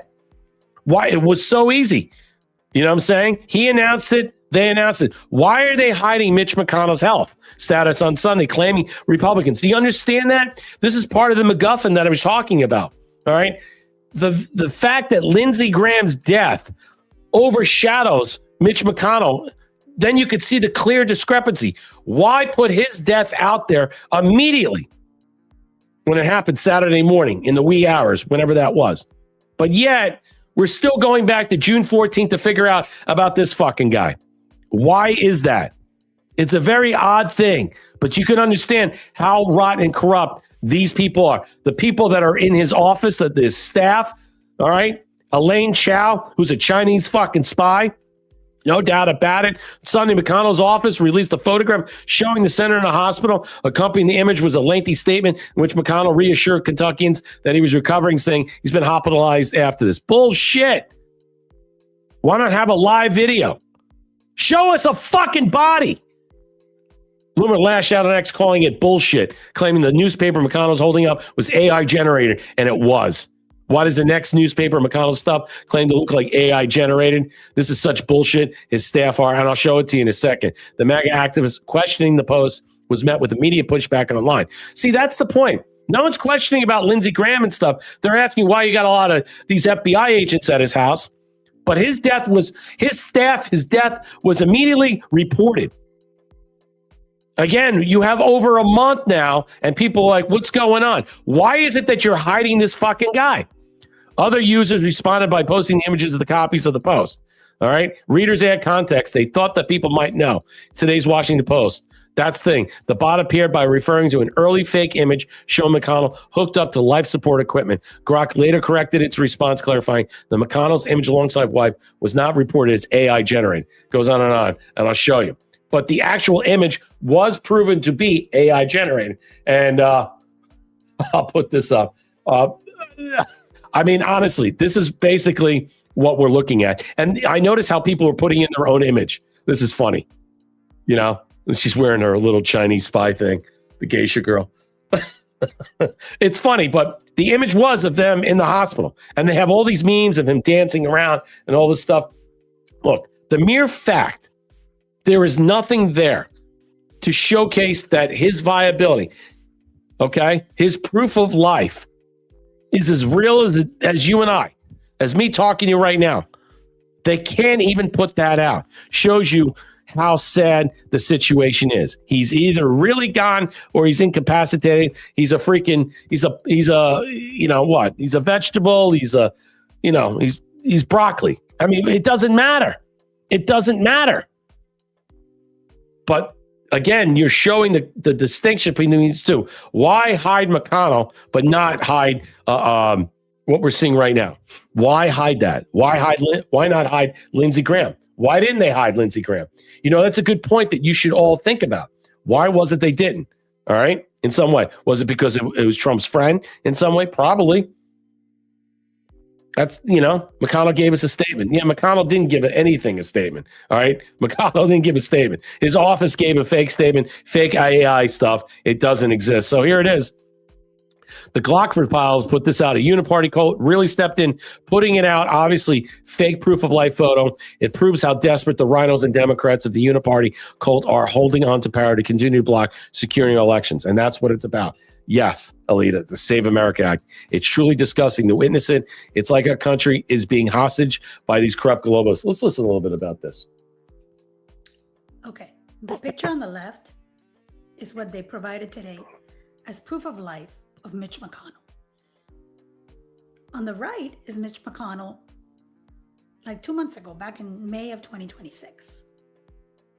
It looks like, along with all the other hospital care that he's been getting, he got a full facelift. Who are these people trying to fool? How stupid do they think we are? Who do you think you're fooling? That picture they provided. This picture right here looks like Silence of the Lambs 2, Hannibal. Remember the guy with the pig farm? Remember him? He looks like that. He's like, his face is all whatever. That's who he looks like. It's all kabuki theater. It's all fucking bullshit. Everything that we understand about a government, everything we understand in life in general, it's all bullshit. It's all fake. It's not real. I mean, they think we're fucking stupid. But again, I asked this question, and I think it's important. Why hide McConnell and not Lindsey Graham, or vice versa, or both? Think about that. You should consider that. Why? Because Lindsey Graham voted for the SAVE Act. Yes. And they had to get someone in there to replace him. So was his death sudden? Did it just happen? It wasn't pre-planned? Did it come out of the blue? It's appearing so. As far as we could tell, because there's nothing nefarious to suggest that he had anything in his blood. The autopsies, all the stuff that's coming back, we haven't heard anything. Darla, gift of the can. I have some oceanfront property in Arizona to sell it to you for the right price. Only if you agree McConnell's definitely dead to rights. Yeah, look, if he was alive, you wouldn't see these images. Okay? Let's just say that he's just brain dead. That's it. He's got a lack of oxygen. That's it. But it doesn't matter at this point. I think everybody gets the gist and everybody's over it in some way. Here's another thing about this I want to cover, because I haven't really covered about Mitch McConnell, but his absence, because the Senate resumes today. They're resuming for the next several weeks before they dip out again in August. All right. Their opportunity to what? Pass certain bills, legislation that's going through. Did anybody see right now? It's passing in the House that we're going to actually, the daylight savings time. Who in the chat likes the daylight savings time? Well, they're going to pass it. So we're basically not going to move back. We're going to keep the spring forward all the way going come October. So that's great. I think a lot of people like that. I like that. I know it affects me. I know it affects you, but it looks like it's going to pass. We'll see what it does in the Senate. So McConnell over here finally realized the photo, blah, blah, blah. Part of what was fueled by skepticism. Yeah, a male neighbor told the Daily Mail that McConnell appeared to be in bad shape even before June 14th when he was found unconscious. All right. Meanwhile, the image was supposed to satisfy skeptics. Many modern AI images are often indistinguishable. We were told these things, that AI is basically going to supplant everything they can to fool you, to cajole you, to actually in some way assuage you into thinking this person's alive or that person's this person and not really dead. We're not going to know. You're not going to know. You're going to really have to really focus on what? Developing Senator Mitch McConnell is being accused of this stuff. Another neighbor spoke to Daily Mail. So McConnell staffers were crying as the Kentucky Republican was carried out into an ambulance. Yep. Welcome to the TMZ podcast. We're back. Devin's here with Courtney. Yes, hello. Hi. Devin's here with I'm here. Courtney. That I'm was such here. a weird way to I don't phrase it, know. though. Yeah, it was I'll kind just of play a weird. little of this because I'm not This TMZ. weekend just like went by way too fast. I know. I just cartoonishly I know. thrown like and Cars 15 tried to feet. like help to like intervene. Anyways, yeah, if you haven't seen it, check out that video because Yes. it's insane. But we're not going to be talking about that video. No. So we finally got proof of life of Mitch McConnell over Yes. the weekend, and now people have more questions. Of course they which, do. Of course, now there's new conspiracies. we So said on Friday he couldn't be able to win. yeah, No matter what he exactly. did. Now people are, they have more questions somehow. So we will talk about that. Sad news. It's always sad news when someone passes away. Lindsey Graham passed away over the weekend. Another DC story. Mhm. And a comedian went on TikTok and did a very tasteless post. Yeah. Can't get behind that one. No. And then lastly, I mean, this is like a lot of death and destruction today, but a legend. We woke up this morning to a legendary actor. Which I'll cover in a second. So, I mean, they're basically pointing out, highlighting, TMZ is saying that, look, no one believes the AI image. A lot of people are disgusted about comedians saying, oh, I'm glad all these people are dead or dying. More Republicans need to die. See, that's where you get that split in some way. Again, be careful who you want to piss on and stuff in some way, shit on some grave and stuff. You know, that always comes back with karma to haunt you. But I will say this, though. I don't fucking care about McConnell, especially. And I'm disgusted by the fact is that they think we're stupid to hold us. And that's why the vitriol comes out. That's why we're just frustrated and we're sick in some way. You know, because they know that how we're going to react and stuff. They know what's going to happen. They know that state legislature will put someone in and appoint someone right way, as they should. But they're not going to do it. They're not going to do it. They're holding out. They're waiting. And I think, unfortunately, they're waiting for what? Until the seat comes where the time frame to appoint somebody is here and gone. Whatever. It's just gross. Why do you think Bashir is asking what's going on? You think that's not on purpose at all? The state legislature wants to know why we can't get someone in there right now. All right, moving on. So Newsweek put this out. The polls are all out right now regarding what's going on with the commies and the Democrats and everything that's taking place. MAGA is motivated more than Democrats in the 2026 poll. Let me play this and see if it's... No, I'm not going to do this right now. Make America Great Again supporters appeared to be the most enthusiastic voting bloc ahead of 2026. I thought we were all breaking up. I thought we're all like a bad relationship breaking up. We're all being, in some way, segregated. We're all being splintered. We're all being chopped at our knees by the America First people, the Israeli First crowd, all these different groups of people that have hanging around and trying to infiltrate and trying to tear us down. I thought that was happening. The Harris X survey poll found that Trump MAGA Republicans were most likely to say that they were definitely going to vote in 2026 congressional midterms. I know I am. All right. On November 3rd, 75% of MAGA respondents expressed that enthusiasm, while 70% of Republicans gave the same response and 63% of Democrats. Hey, for the first time, we're going to have an opportunity to put a Democrat in my district, Republican in my district, and that's good. And then we're voting for, obviously, a new governor, lieutenant governor, all these other wonderful things that we're going to have to deal with in November, and that's going to be choice. While 70% of Republicans gave the same response as 63% of Democrats, voter enthusiasm ahead of an election is often viewed as an early indicator of turnout strength and campaign engagement throughout the self-reported voting intention. It does not necessarily translate into actual turnout. Well, that's the point. Do you guys think that there's going to be a massive... First of all, let me just start off by saying, does anybody think, because President Trump is threatening to shut down the government in September? Okay, that's what's coming. I told you that we could possibly get between August when they come back and September the Save America Act. And I think we will, because if we stop all this stuff and President Trump basically says we're not going to fund the government, we're not going to do this in some way, and they'll be forced to come back. They don't want to come in looking like, hey, we're not going to fund the government. You're going to lay off more people going in an election time. So President Trump knows exactly what they're going to do, how this is going to be rolled out, and where are we going to go with the announcement on Thursday. Senior Polo gifted a cookie. Shouldn't there be an age limit on holding a government office? Yeah, there's no term limits. I mean, listen, I think there should be term limits, personally.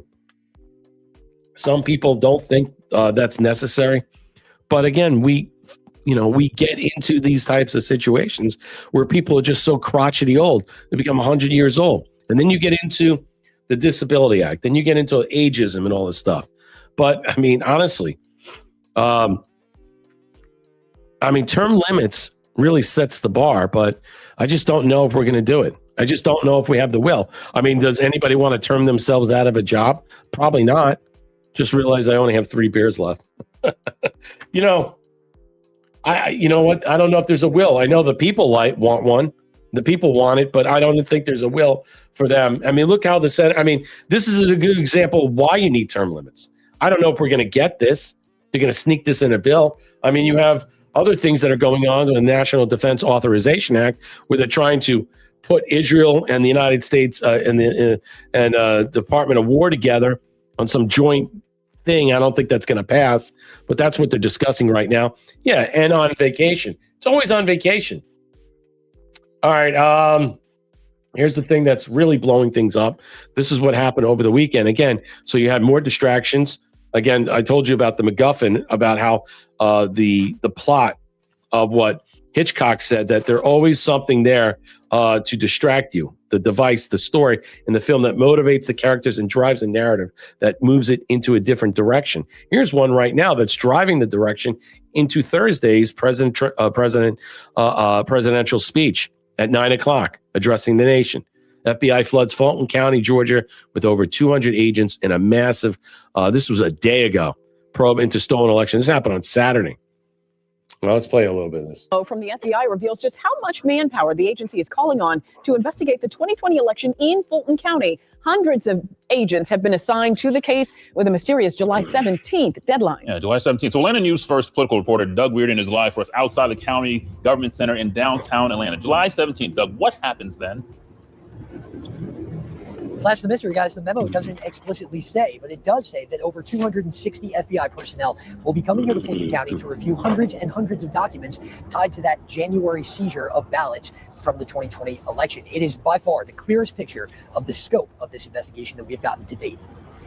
The leaked internal FBI memo shows the agency is dedicating 260 agents to combing through documents seized back in January in a surprise raid of Fulton County's elections headquarters. The memo notes the FBI personnel will be pouring over 700 documents with the July 17th deadline.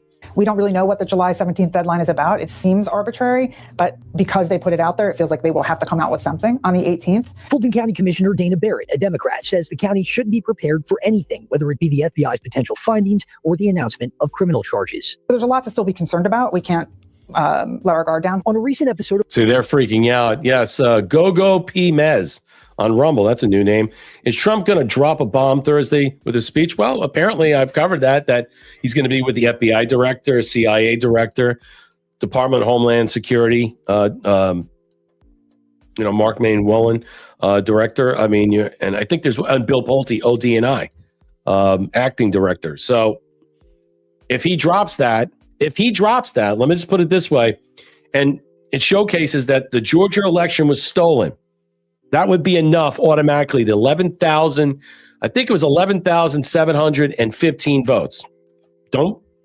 I think I'm a little off, but I think it's close to that. And that number would have changed the direction of President Trump. I think he just needed Georgia to win.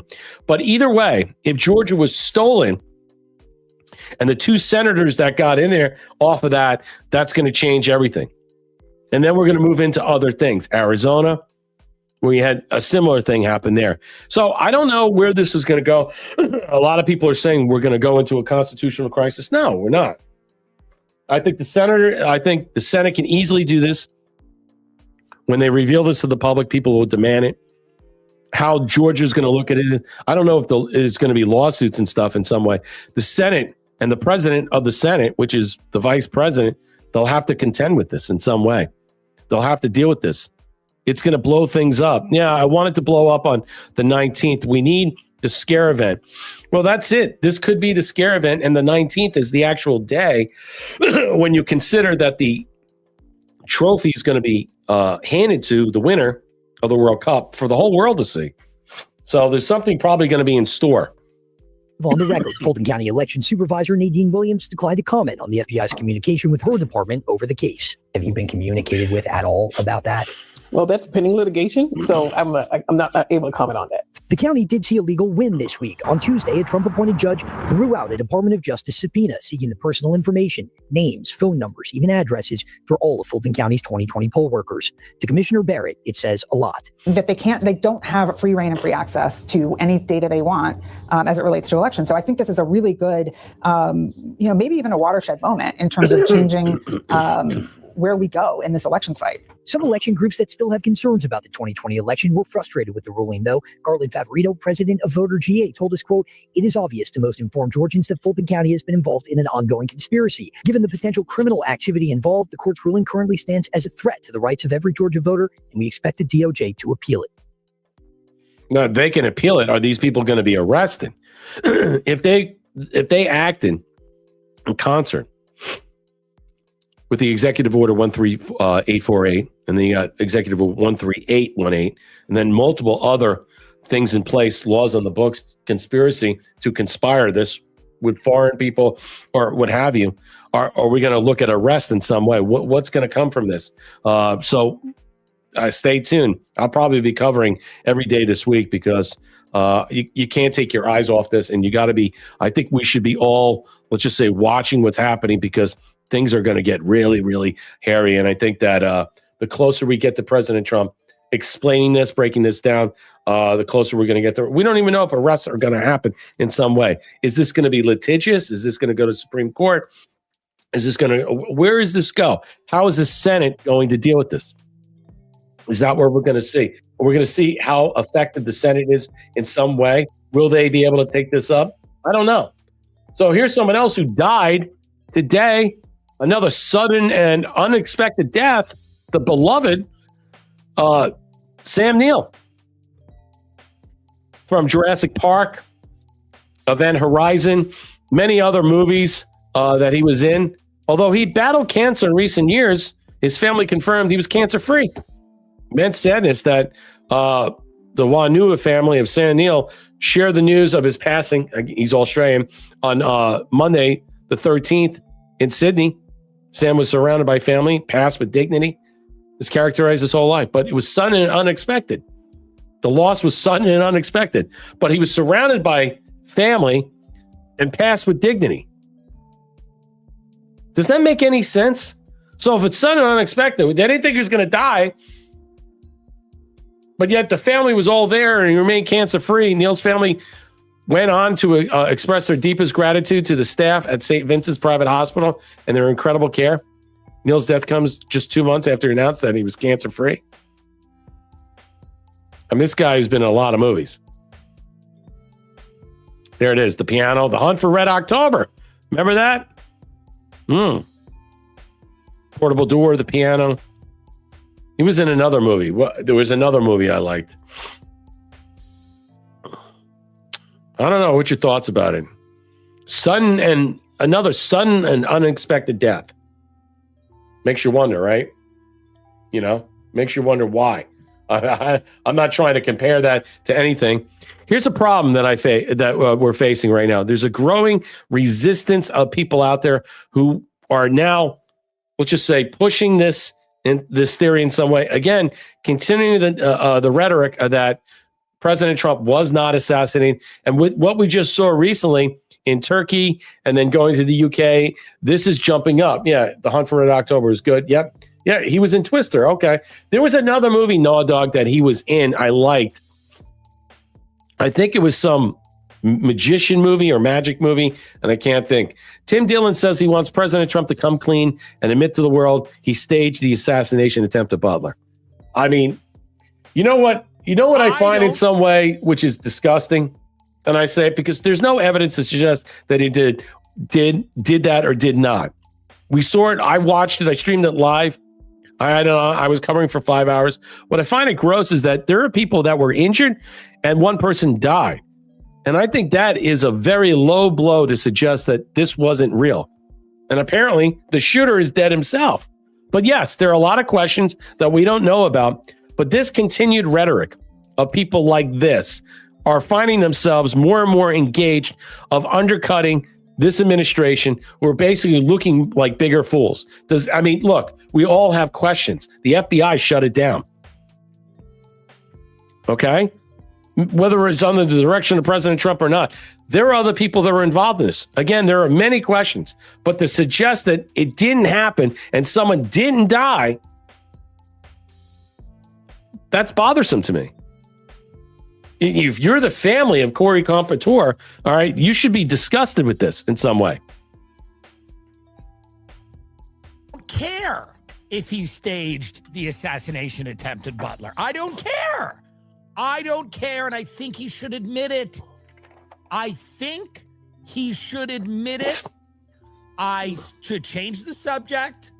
Stop. See, this is comedic slang.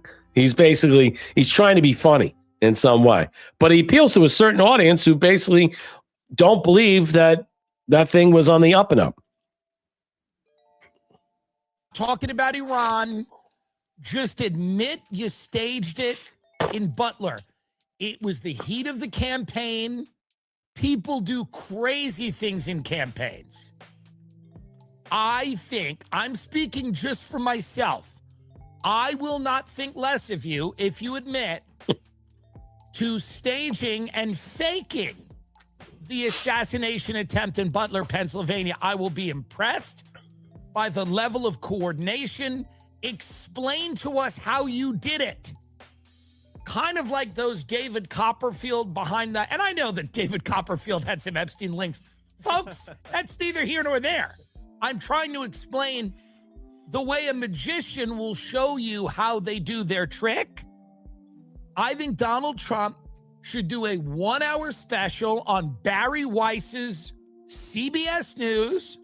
This is a great idea with Barry, members of the Mossad, and Trump to discuss how they fabricated and staged the assassination attempt. Now, of course, a real person died, and that's terrible. R.I.P. But he's dismissing it. Oh, that's terrible. Explain why you were gay. Gay, I know, it's funny, Darlell. Actual people died there, you motherfucker. Yeah, I agree. But Gnaw Dog says, Butler was the first rally I watched with you, Brett. Yeah, oh, thank you. Yeah, I had been doing RSBN. Yeah, I had 5 different shows going on. We had so many different things going back and forth to figure out what was happening. It's crazy. It was 5.5 hours. Then I saved all that stuff that day, put it on an external hard drive, and kept it there because I didn't want someone backdooring and stealing that. I have that information. Guy's a total idiot. Yeah, I know. He's a comedian. He's not serious. All right? Maybe he is, maybe he isn't. But, it's like He's doing it for what? Clicks. He's doing it for whatever. Maybe he actually does believe it in some way. There are people like that. You're not going to change anything. You're not. I mean, honestly, it's a disgrace to even say it. And that promulgates, again, the idea what you just saw, what happened, in April? At the hotel. With the shooter sneaking in and, another attempted assassination. And by the way, we're going to have another correspondence dinner at the end of the month of July. I believe it's on the 24th. How interesting all this stuff is coming to head. And they're going to redo the correspondence dinner on July 24th at Trump's former hotel. Dylan is too faggy for me. Yeah. You know what the problem is? Tim Dillon that bit ain't funny. I don't find it funny. Honestly, there are other things to be funny about. A big guy in a hoodie, always a little stanky.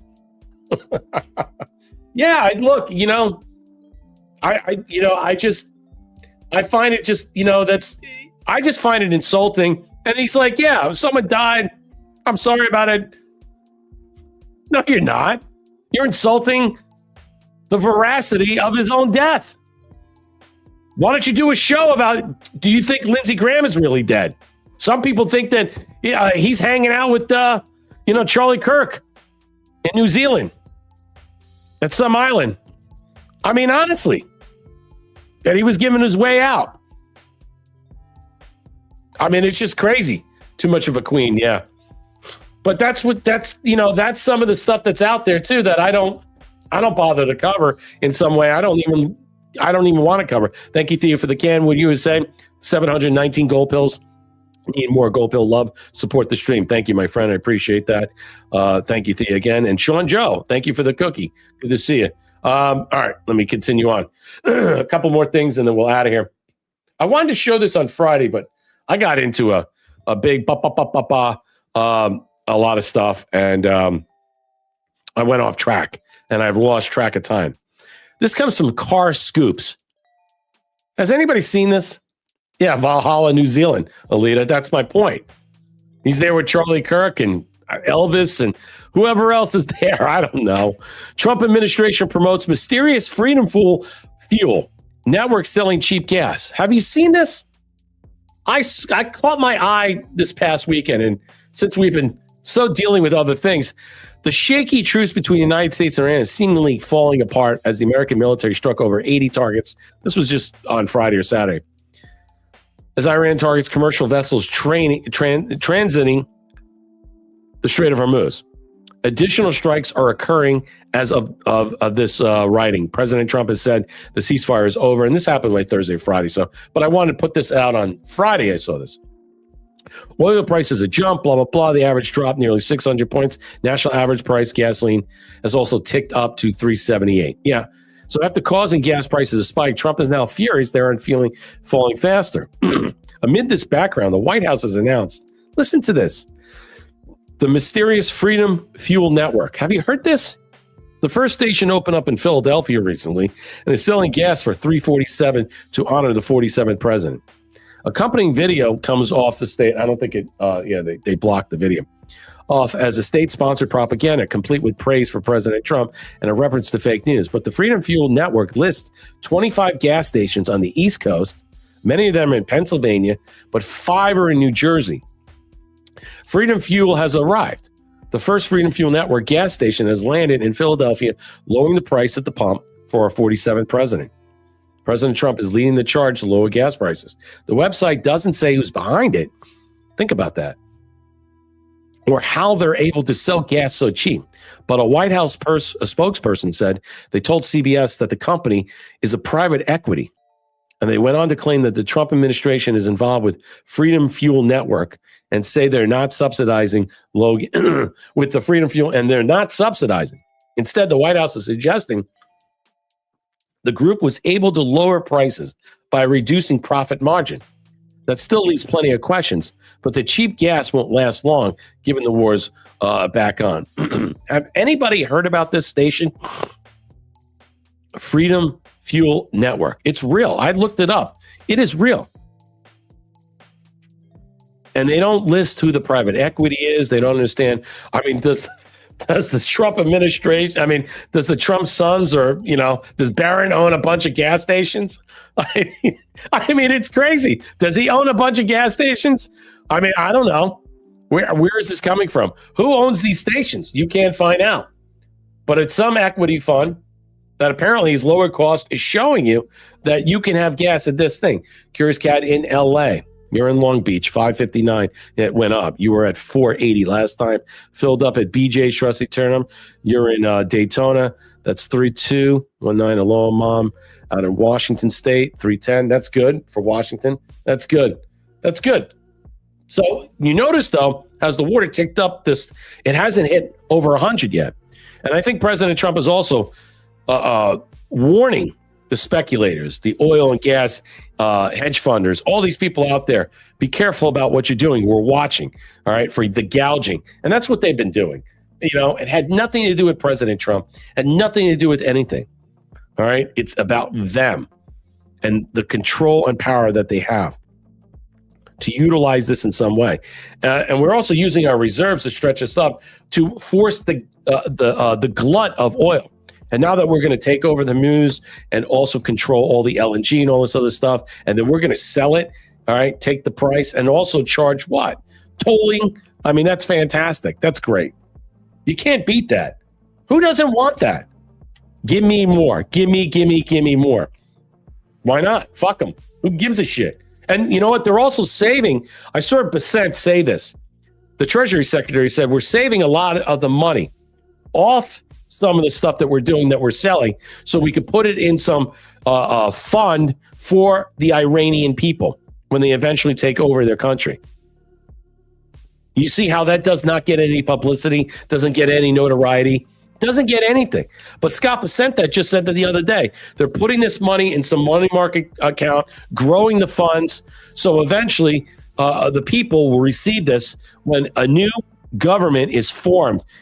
So they're basically all in. A new government is coming in Iran, and the people will have, when is the people going to do it? When are the people? I heard someone put it in the chat that the Kurds are fighting them from the north.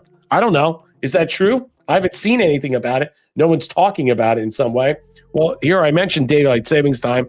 So Anna Paulina Luna has been pushing this up, holding bills, and she's saying the House will vote coming days to abolish seasonal time change. I'm all for it. I fucking hate seasonal time change. I hate it being dark at like 4 o'clock or 4:30. I'm being in Tampa. I like, so when I wake up, it's going to be dark. If I get up at 6, it's still going to be dark, but at 8 o'clock, it'll change or something like that. I don't care. I just don't like it dark at 4 or 5 o'clock because you know what? A lot of people want to stretch their day. Some people don't like to go to work or what have you in the dark and stuff. So what? But you want a longer day at the end.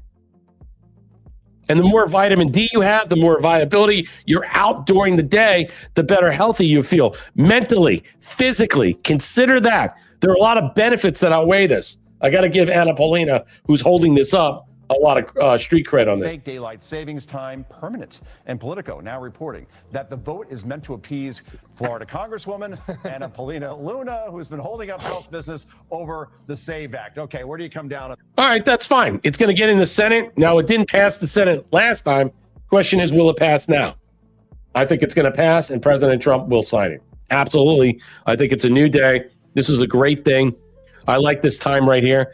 I jive best in the daylight savings time. Yeah, I do too.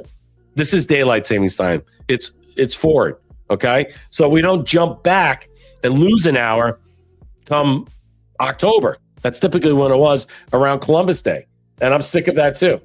Here's one more thing, and I'll leave you with, because I think this is something, again, when we're covering the Charlie Kirk thing and the Biner people pushing out all this stuff, you notice how all that stuff disappeared. Okay? They got the footage and all that stuff from Posobiec and Benny Johnson. They got egg on their face.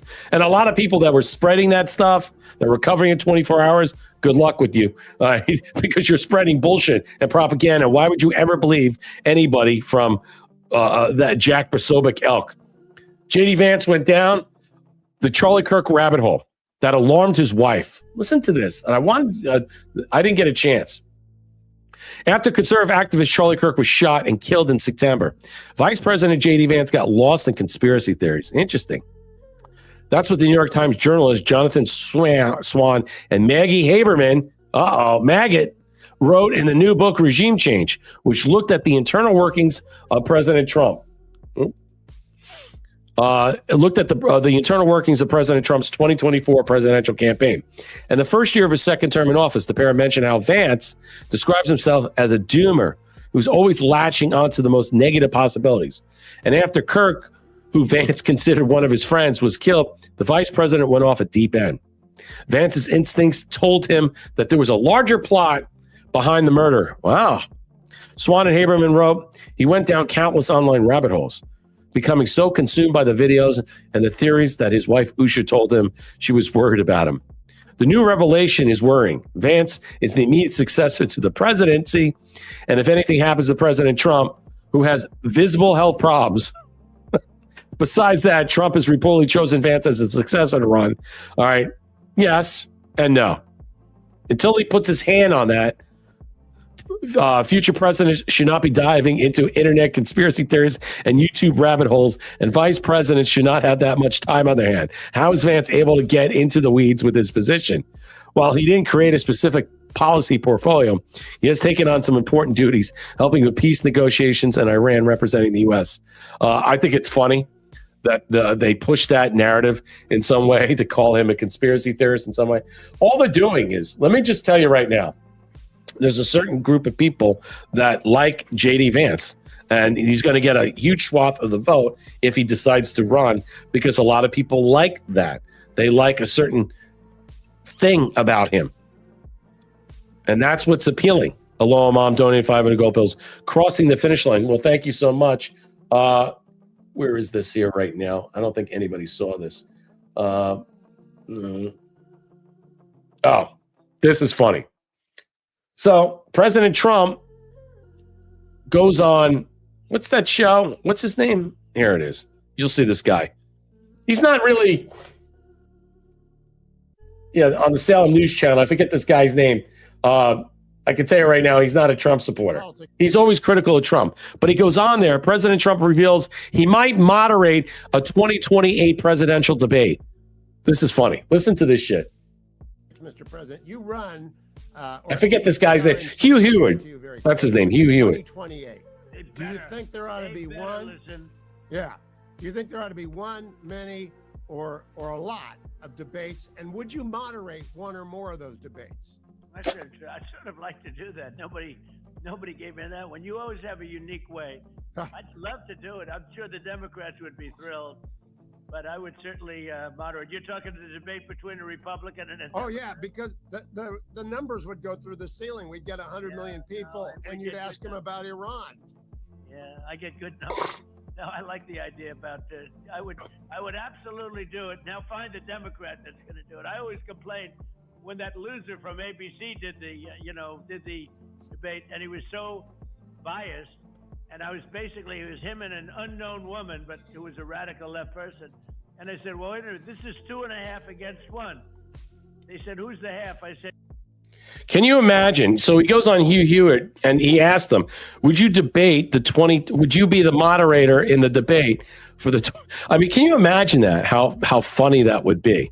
Obviously, I don't know if that could happen in some way, but I think that would be great. I dropped all the gold pills and stuff in some way. So I just thought that was fun. I mean, President Trump's all over the place. A lot of people feel that he's very sincere with how he feels about the loss of Lindsey Graham in some way. Maybe he did like him as a friend. And this whole thing is an accident. He just died because, he had heart issues. He didn't take care of himself. He didn't go see a doctor. I don't know. I still don't know. And, if you want to piss on his ashes, be my guest. I don't really care. I mean, I have no love lost for him. I have no love lost for Mitch McConnell, who's probably already gone. I don't even think about that guy. But I think the dichotomy of showing Lindsey Graham right away, President Trump addressing it, and them hiding Mitch McConnell is much more serious in this matter. And it shows you how, I'll just say, irrational, irrelevant, irrelevant the Senate is, and how almost it's a joke. It's an embarrassment. And I think many people are pointing out, it's like, this is our Senate. These people are that powerful and they pass laws and stuff. They're able to get away with this in some way. Yeah, it is what it is. But you have to expose who these people are. It's not about getting the right people in. There's a lot of people that they're out. It's not about that. You have to reform the system in general. How is that going to? Well, until you start arresting people. I mean, look, if the staffers are keeping these people alive, why don't we go after these people? We don't know what else they're doing. So I dropped all the gold pills and stuff. We're past our time and stuff. So I will return. Probably I'm going to do a show tomorrow at 7:30. Every day this week I got to cover. So Wednesday I'll be back. Thursday, prime time. We'll be watching it here. I'll probably go on at 8 because President Trump will be at 9. So I won't be going. Thank you, Sean Joe, for the cookie. So I'm going to do that on Thursday. We're going to watch this at 9 o'clock. I want to watch it. 2020 stolen election. It's the number one thing. It's the only thing. We can't have another midterm. We can't have another election. Until we address this issue, nothing shall be done. I'm serious. Shut the government down. Do what you got to do. I don't really care. Arrest these people. Find some way to fix this. And look, I think people are going to really shit a brick. And how these 2 senators could be removed, it's going to be great. Have a good night, everybody. Be well, be safe, be smart. Ciao, Bella. Peace.